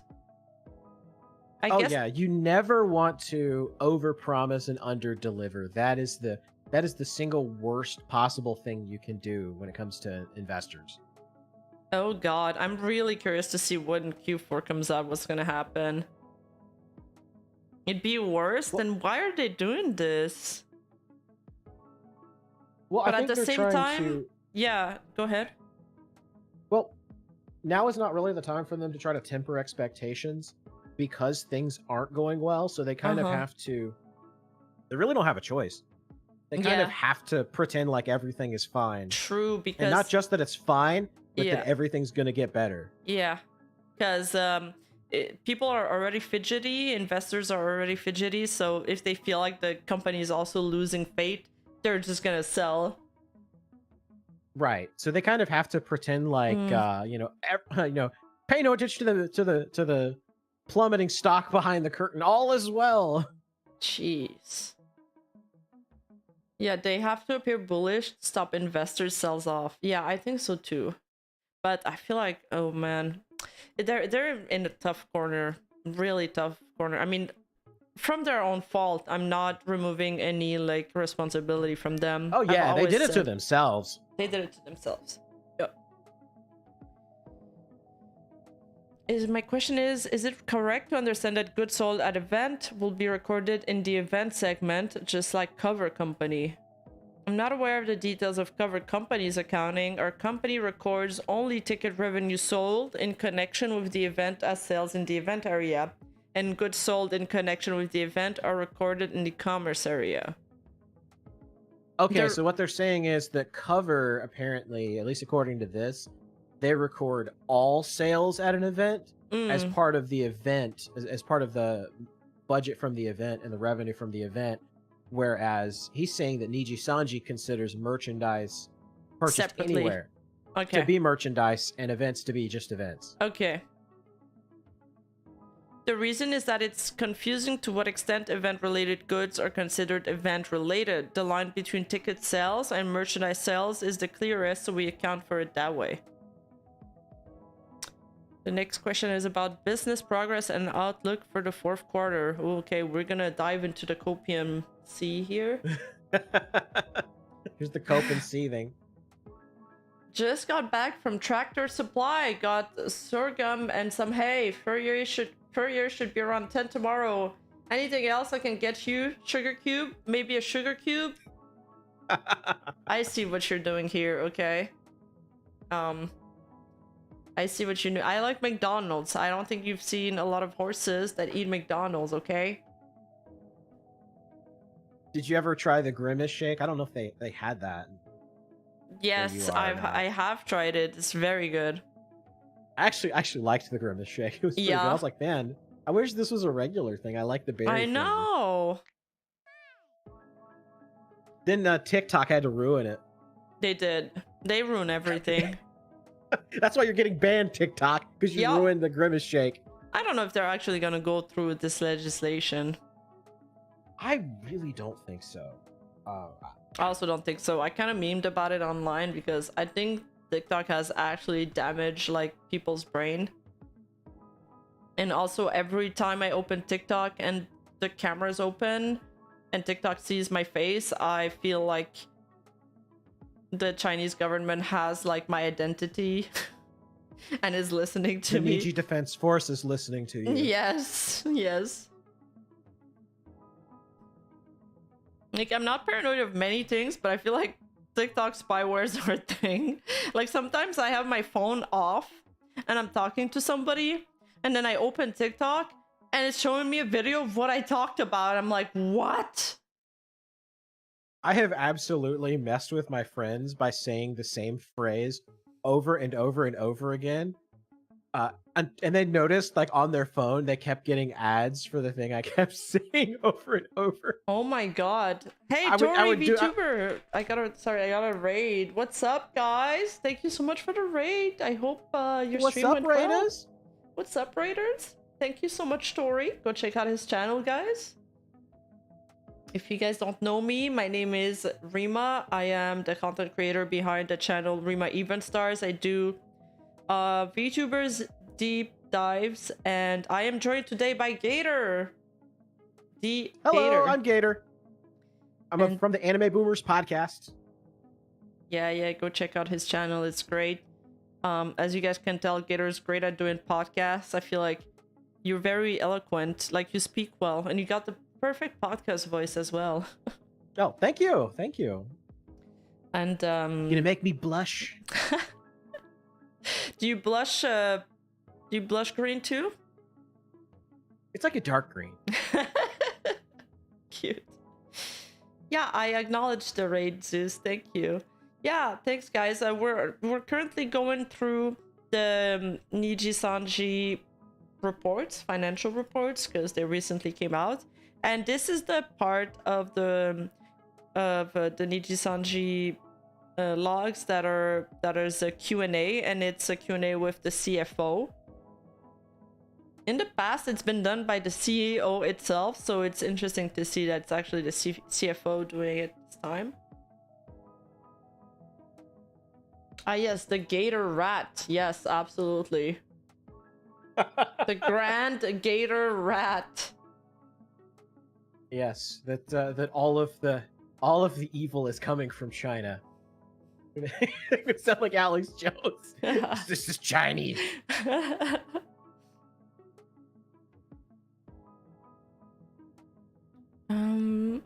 Okay, let's carry on with this. Business progress is according to plan, but I think there are differences in each category. Also, it seems that strong performances is expected in the fourth quarter, but what kind of measures do you think will contribute? Is that the case? That's the question. Rose, thank you for the super. Rima, who is a good girl? Who wants their McDonald's with carrots? Sorry, I couldn't resist. You don't say a good horse to horses, okay? But carrots are good, and so is McDonald's. So thank you for the super. See what they answer here. Regarding the density of each category, Nijisanji is progressing at a faster pace than planned. Accelerate. On the other hand, Niji-en is slightly below plan, and there are some issues. Okay, they acknowledged it. In terms of business area, we have made more progress than originally planned in the commerce and promotion areas.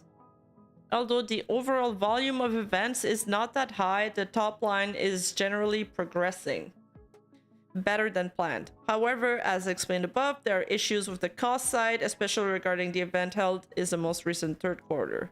I want them to talk more about Niji-en.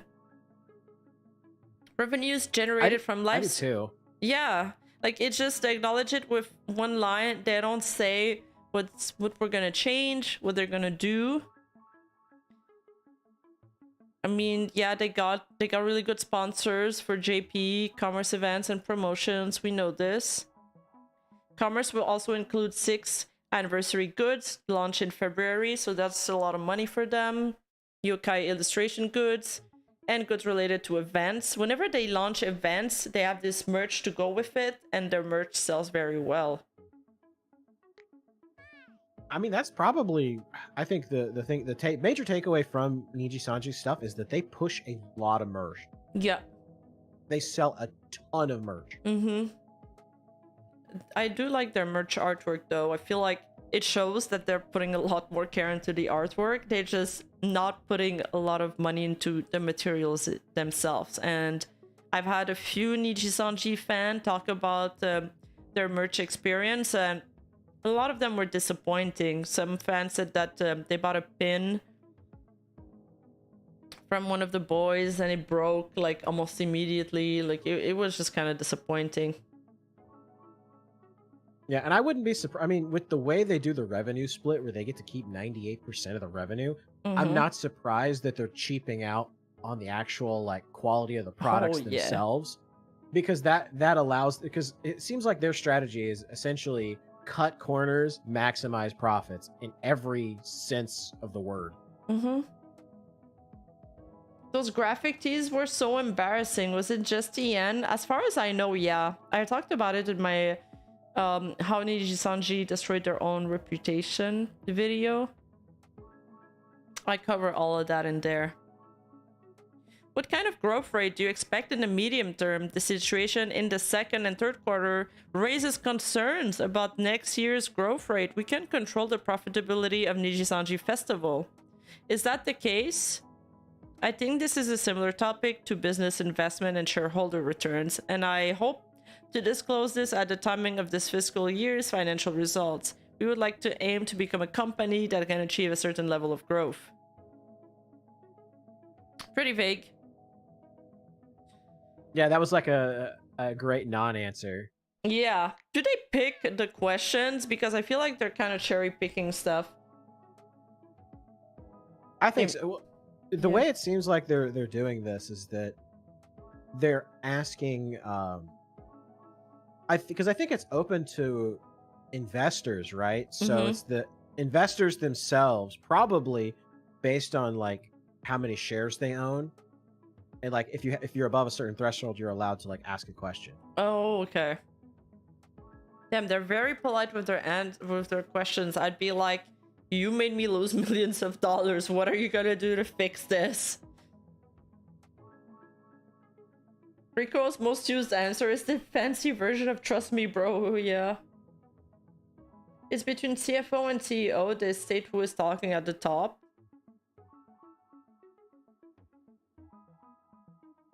Rose Kiela, thank you for the super. Rima is part of the court on your knees. Offer your carrots, offer your brushing, make Rima the most gorgeous and pampered horse girl in the court. Love the stream. It's always great to listen from work. Oh, thank you so much. I've always wanted to be the kind of streamer, or even in my videos, I kind of aim for that. Kind of videos that people can watch doing something else, because that's how I watch most of my YouTube. And like, I try to make them really visually appealing, but if you don't watch the videos, at least you can listen to them. And that's also why I've been doing like a lot of the VA, and also it's been a way for my community to contribute to my videos in like a concrete way. Gator, you should do some VAs for my next videos. That'd be funny. You have a great voice for it. Absolutely, I'd be interested in that. I've done some voiceover work for some videos in the past. Wait, really? Oh, nice. Okay, we're gonna find Yeah, you a mailbag. my co-host Spooky, she did a video on Aaron Hansen, and she also did another video on Egoraptor. And she did Cool. another video on there was this skateboarder that was kind of infamous. He used to have a reality show way back in the day, Bam Margera. And Okay, did I some don't know him. voiceover I work thought for you were that one, too. gonna say that guy that had a video game on him. No, not Tony Hawk. Bam Tony Margera. Hawk, He's that's from- the only one I know. Yeah, not. That's kind of why I kind of explained. He was well known for. There was this reality show called Jackass. Where Yes, people wait, I just did know stupid Jackass. stuff. Okay. Yeah, he was on that show. She did a deep dive into like how he messed himself up and messed up his life.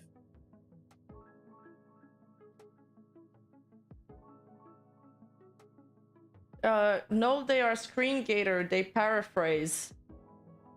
Oh, okay. So it's like they're taking the questions and then they are don't read them screen- verbatim. Oh. Yes.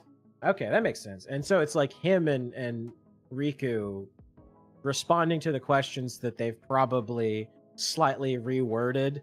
That's why Okay, everything that looks makes more so sense. polite. Okay, that actually makes sense now. Oh, it's not the general meeting, so it's more restricted. Okay, so this is like the upper echelon of the upper echelon. Okay, that makes sense. I hear that Nijisanji Festival is in the red, but does this include related commerce cell? Yeah, that's what I'm wondering too. Does this include the merch cell related with the festival? Because that would be disastrous. Regarding the deficit of the festival, we compare the ticket revenue with various costs, such as venue fees and setup costs to hold this festival. And we are in the red after excluding commerce sales and manufacturing costs. Okay, so it's only when you take those out that they did Okay. they did make a profit. Well, fuck. How much profit do they want, dude? They're like, no, we're gonna make we're only gonna invest 2% into the festival and we need to make 98% profits. If not, we're in the red.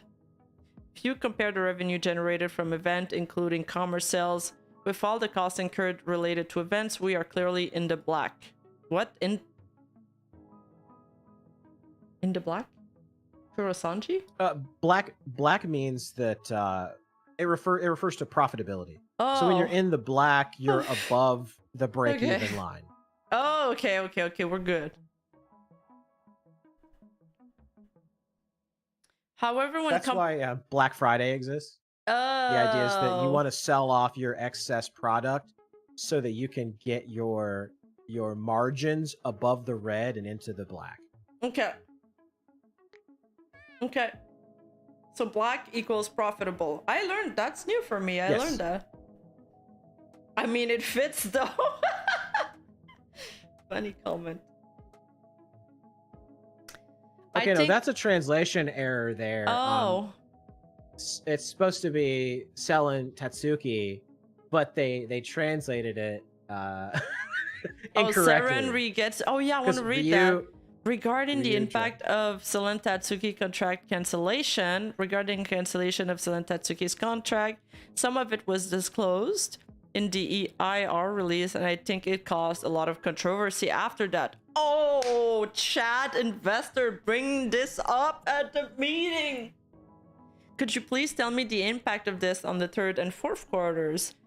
Also, I feel this is making it even more difficult to develop Nijisanji EN, so please tell me your thoughts. It is true that the provision of scheduled content has been postponed, and we believe that this will have an impact on the schedule. In response to this, we believe that we need to rebuild our relationship of trust with fans by firmly implementing measures that will enliven not only the tournament, but... What do you mean tournament? But Nijisanji EN as a whole.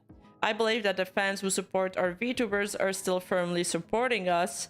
We would like to work to restore relationship of trust by creating content that will please such people. I mean, I agree with this. Like, yeah, I mean, I thought that they were talking about the Mario Kart tournament, but it feels like they're singling out a single event to talk about how they're gonna rebuild a whole branch. I don't see how it's like super relevant to bring up here. It's just... I feel like that may be a translation error. Okay. That's what it feels like. Because Yeah. I don't think they literally mean tournament. I think maybe they're referring to like the branch as a whole that will... It's like, or like the events or something like that. I feel like... But I know they canceled, because they canceled that tournament that she was... Yes. That she was trying to do. Yeah, that too. But yeah, I just feel like there's some sort of translation error.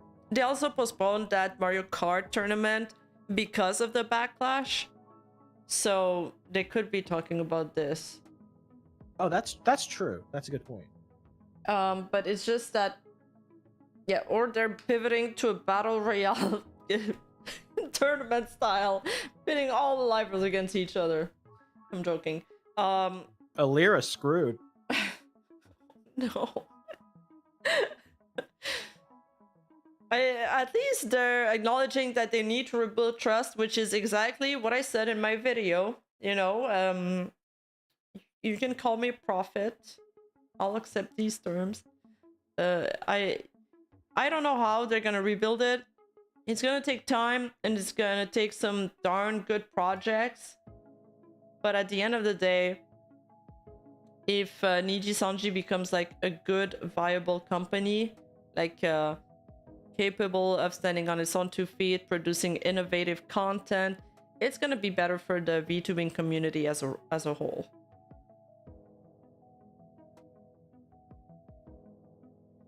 Soon they shall hold a tournament between the talents. The last one standing is the Niji EN. Yes, dude. This is the... Why has no VTuber agency thought of that? This is banger. Clip BitLocker. Riku gave a very vague answer. Newsdrop was angry. I didn't see a Newsdrop article on this. Interesting. I mean, they have been given very vague answers.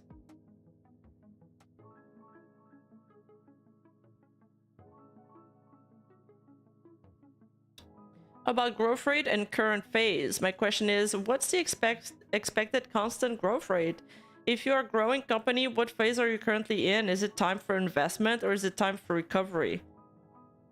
So, is it normal that every company is expected to grow quarter to quarter? Because I feel like that's just unattainable. Isn't there like parts where you need to invest, for example, to build a studio where your revenue might be a little lower, but maybe in 2 quarters then you'll make more money from that studio, for example? Do every company think like this, like short-term revenues? Typically, there's two different styles, and of course, you know, I'm not like a this is probably more a question that would be good for Andrew for legal mindset. Okay. But typically, there's one of two ways that a company can kind of plot out their expectations. They are looking at short-term growth, Mm-hmm. and that's like their primary motivating factor, or they're looking at long-term growth as their primary motivating factor.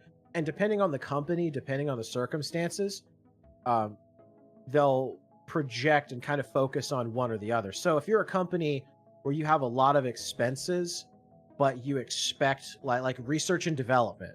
So if you're a heavy research and development company, manufacturing, you know, you'll more likely be willing to take a loss in the short term Okay. to realize long-term growth and profitability. Uh-huh. Whereas it sounds like Riku is more of the short-term guy, Oh yeah. where he wants an immediate turnaround and he doesn't really care so much about plotting for the future. It's like, we need to make money right now. So the investors must really like that kind of company. Well, they do, because it gets, if it's run correctly and it's run well, it will.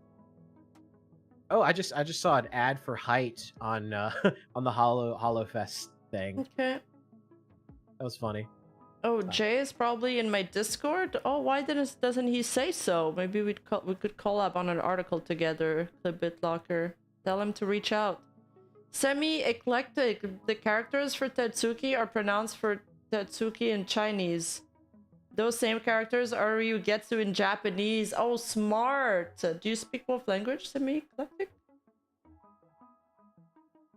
That makes sense. Based height, yes. Sure, Clip. Thank you so much. Regarding consideration of merger and acquisition, like yes. There was a comment that you would announce your approach to merger and acquisitions, etc., in your full year financial results. But is it correct to understand that you have basically been focusing on organic growth and have not been actively considering merger and acquisition? What kind of merger and acquisition would they do? I'm having trouble concretizing this line of thought. Like, I don't know, what does this mean? People think Riku will sell Niji? Is that really what it means? I don't think he'll sell. Oh, you missed the part. Wait, did I miss this? Oh yeah, sorry. We do not disclose growth rates, so I would like to refrain from sharing specific numbers. My explanation was that we would continue to achieve a certain level of growth. But regarding phases, it has now been 6 years since we started our business, and our business is not a business where we invest billions of yen and recover it several years later. Cycles are shorter and more frequent. In order to deliver attractive content to our fans, we will hire people, expend the necessary distribution equipment and other equipment, debut VTubers, and receive feedback from our fans, which will lead to profit. I don't think this will involve a long-term, large-scale investment that I would dare to tell you the timing of investment or payback. So that's why I feel like their extreme short-term. Yeah, extreme short-term, like we've been saying. And that's why I feel like they've pushed back the studio so much. Like, I think I wrote in a tweet how much Cover Corp invested in their studios, and it's millions, like millions. What were you gonna say about the second question about mergers and acquisitions? I think maybe they're talking about maybe acquiring smaller studios, maybe smaller VTuber companies, or alternatively, it could be hinting towards like the merger of the English branch back into the Japanese branch. Oh. I hope that doesn't happen. Yeah, or like Chat said, also it could be making a new branch potentially. Okay. Oh, okay. I wonder if we're ever gonna see VTuber companies buying out smaller companies or agencies and be like, okay, well, they have these IPs already set up, we're gonna take them in, make money off of it, or buying like a company with I don't know, studios already set up for their infrastructures. I don't feel like there's a big enough company out there right now that somebody like a Nijisanji or a Cover would want to necessarily buy up because they, have all these VTubers that they want. I do feel like there will be an acquisition at some point over the next 2 years, but I don't think it'll be like Cover or Nijisanji. I think it'll be like a smaller company, maybe buying like an even smaller company, or what may happen is some company will come up with some like revolutionary new technology, and a company like Cover or Nijisanji will be like super interested in the technology, and they may acquire the company just to get their hands on the technology. I mean, Phase Connect is basically like a Phase Sundaria merger in a sense. Yeah. So I guess technically. Who did they get from Sundaria? Dizzy was from Sundaria. Oh, okay. I believe she was a manager. Oh, interesting. She was a manager and a talent?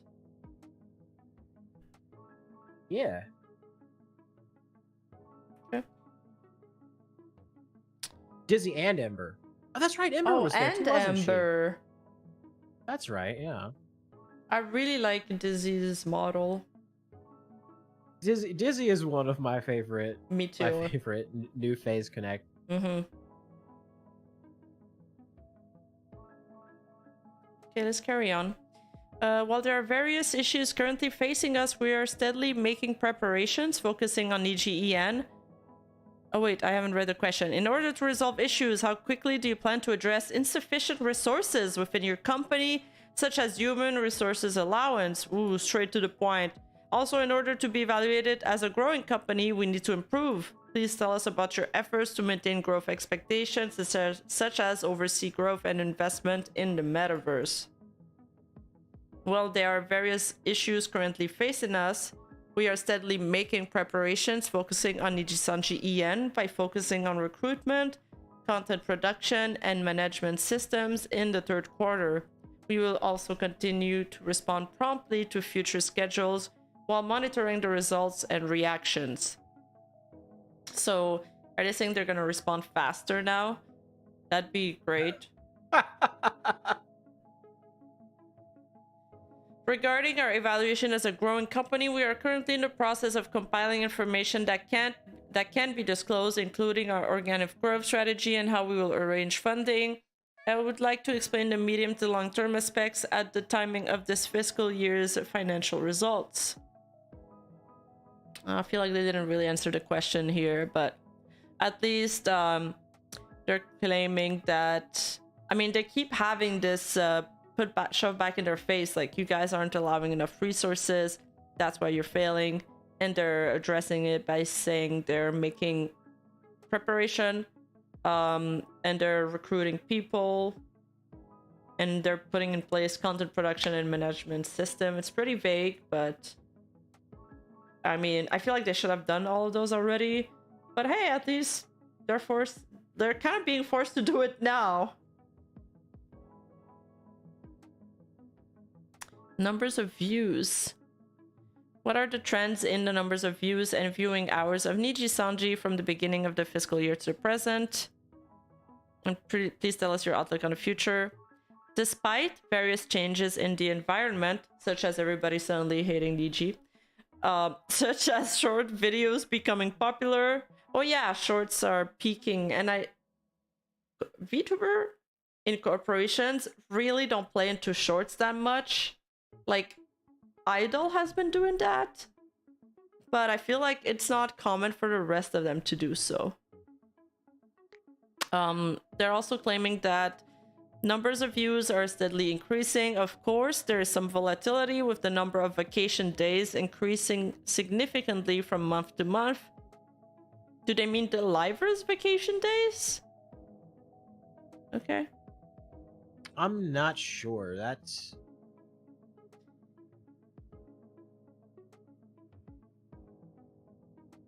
I guess they mean like the days that they're not producing content, and considering that vacation days. Oh.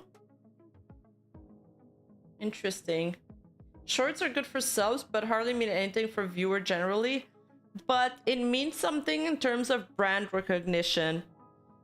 For example, I don't want to spoil too much, but my video that I'm working on right now is on Fillion, and Fillion first started on Twitch doing live streams, but her empire significantly grew because of her short form content. So I have people that don't know anything about VTubers. When they learn that I'm a VTuber, they're like, oh, I know this one VTuber, and they send me Fillion shorts. Like, for most mainstream people, this is what they associate VTubers with because they're watching shorts. So I think it's great for brand recognition. Now, how to monetize it, that's a thing that shorts have been struggling with. Shorts pay very, very little, even when they go like super viral. You need like millions of views on them.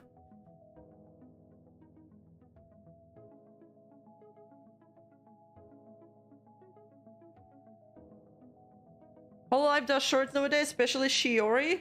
Dude, I bet if one of them would do it, it would be Shiori. She is very innovative. She's so great, man. I love Shiori. Me too. I feel like if I she's would that perfect blend of Yes. crazy, but Yes. also super motivated. Mm-hmm. I mean, she's a pro. She's been VTubing for a while. Yeah. She knows her craft. I like that she doesn't just... She does streams that are different. Like, it's not just a gaming nonstop like everybody else. And she's entertaining. But just in terms of the type of content that she does, I think I would do something more like her if I ever streamed as much. FaZe does shorts as well? Oh, cool. Some Hololive do vertical streams at the moment. I'm not sure either how that's gonna... Oh my god, have you guys seen there's also pictures on TikTok? You know, to go back to how I was saying earlier that every social media is blending into the other. Now there's pictures on TikToks. There's long form content on TikTok. There's live streams on Twitter. There's shorts on Instagram.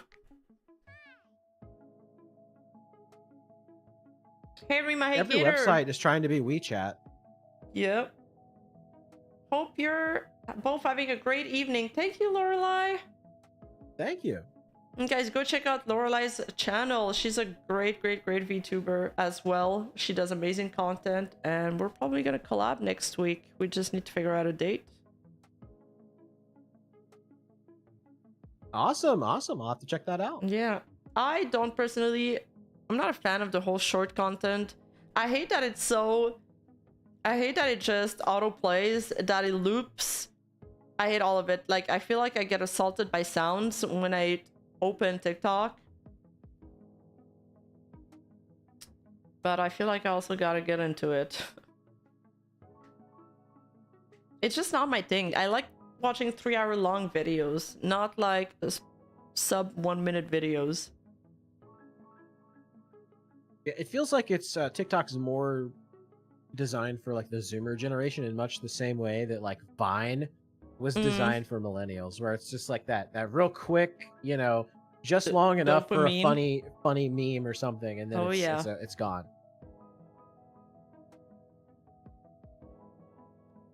I mean, there's definitely more proper information you can put in a long form video.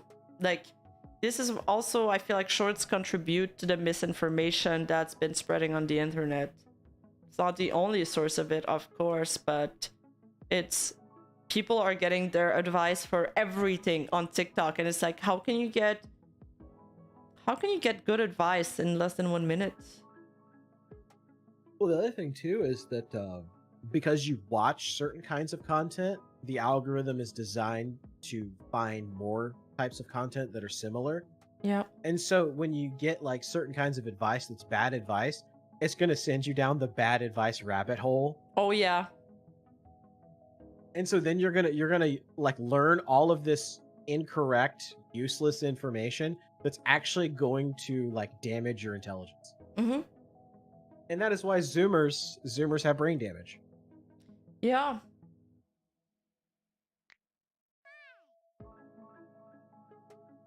Let's talk a bit about VTA. So I mentioned earlier that their YouTube channel's basically nuked. I don't know if they want just to start over, have a blank state. I guess we'll see on Monday if they have any announcement. They have on February 22nd, they've opened their editions and they retweeted that edition tweets just a few days ago. And this comes after in August the 3rd of 2023, where they graduated 16 of the VTA livers due to a contract breach. I think it's with some leaked information. And we're just kind of wondering what's going on, you know? And I wonder if there were multiple instances of it from multiple different people at the VTuber Talent Academy. Yeah. And that they decided, you know, kind of like how they took down everything off of Selentowski's channel. If they did the same thing with the VTuber Talent Agency, just took down all the content because there were too many talents that were leaking like classified info. Okay, yeah, they're trying to contain, like, they don't want some information to breach containment, so they're containing. Right. Do you think Nijisanji will go bankrupt? No, it's very difficult for stock traded companies to go bankrupt. They got a lot of funding. They can also get bailed out. They can get bought out. Yeah. Like, yeah, there's so many different vehicles that would prevent a total collapse of Nijisanji in any color, but I don't think it'll happen. I think the absolute worst case scenario is another company will step in and just buy any color. Yeah, same.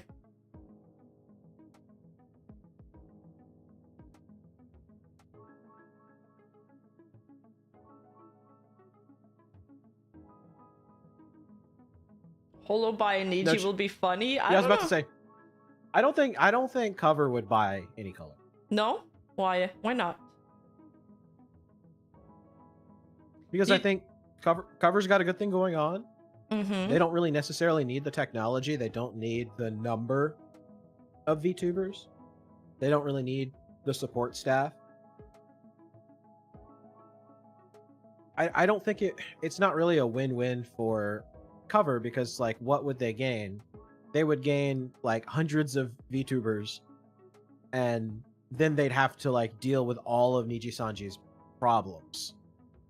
It would be a net negative for them. Rima to 100k sub, evil neuro collab, let's go, dude.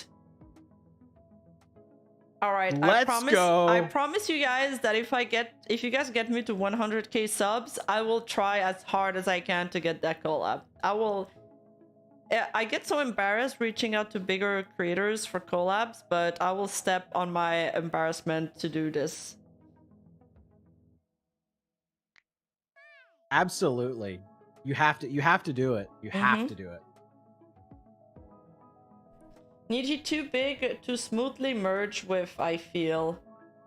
Yeah, they are a big clunky monolife. Microsoft or Apple buying any color would make sense. Oh, that's another thing, another trend that I've seen pop up. A non-VTuber company could step in, wanting to get into the VTuber market. Yeah, corporate VTubers are becoming more and more of a thing. So I kind of wanted to make a video exploring that topic, actually.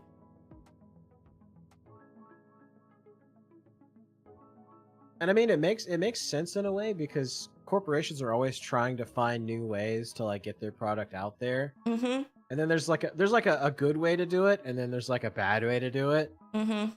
Like the cute McDonald's Japan ads were a great way to like promote their company. Mm-hmm. The not so cute Western McDonald's ads are not great. Yeah.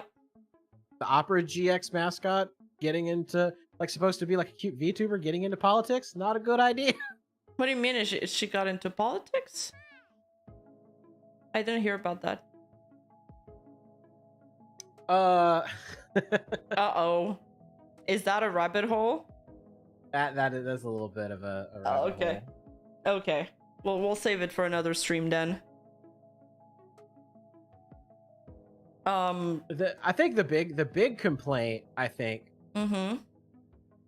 was when they embedded the stream in like everybody's browser. Oh, that was like the major controversy. I see. Yeah, Oh, I mean, yeah, the yeah, whole embed talk has been a thing Pippa on and Twitch. Kirsha do have a rant about Aura, yeah. Oh. She disappeared? No, I think I saw her collab with somebody kind of big recent. I don't know, I feel like I saw her collab recently. $2 on Elon Musk buy Niji for cat girls. Bro, I could see that happen. I could see Elon Musk buying Nijisanji. And make it worse somehow. He would buy it and then he would just like take away Yep. like some feature. Like he'd keep them from doing ASMR streams or something. No, listen, Clip Beatlocker. Guys, if a VTuber is running for political office, it's gonna be me, okay? Stop the count! Stop the count! That's right. Just write in Rima. Yeah. You know, For what- sometimes I what wish... country, what office? All of them. Yes, but you know what? Why run for president in a country where like democracy is a thing? I want to go somewhere where there's a freaking monarchy, like, and become like the royal family. I want to be like a sultana, like something all powerful. No council to have to listen to, you know, no legislations. I just make the laws. Yeah, horseland. Let's go. Look, let's see. This is what we're going to do, okay? We're going to build a giant platform in international waters. Yes. Okay? Oh! Follow me here. Okay, so we're going to build this giant platform from an abandoned oil rig in the middle of international waters. Yes. And then we're going to install you as the military dictator, and we're going to call it Outer Heaven. I mean, smart.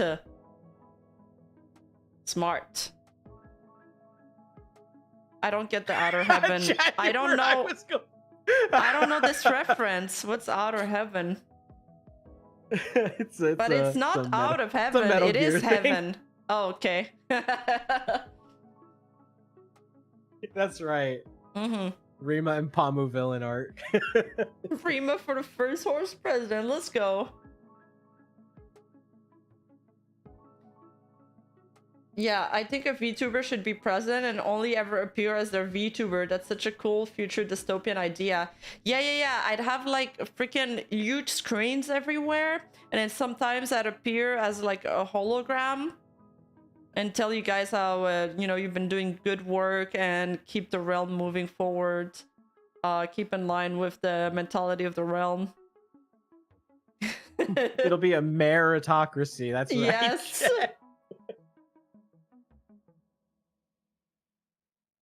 You'd have to start your own royal family or marry into one.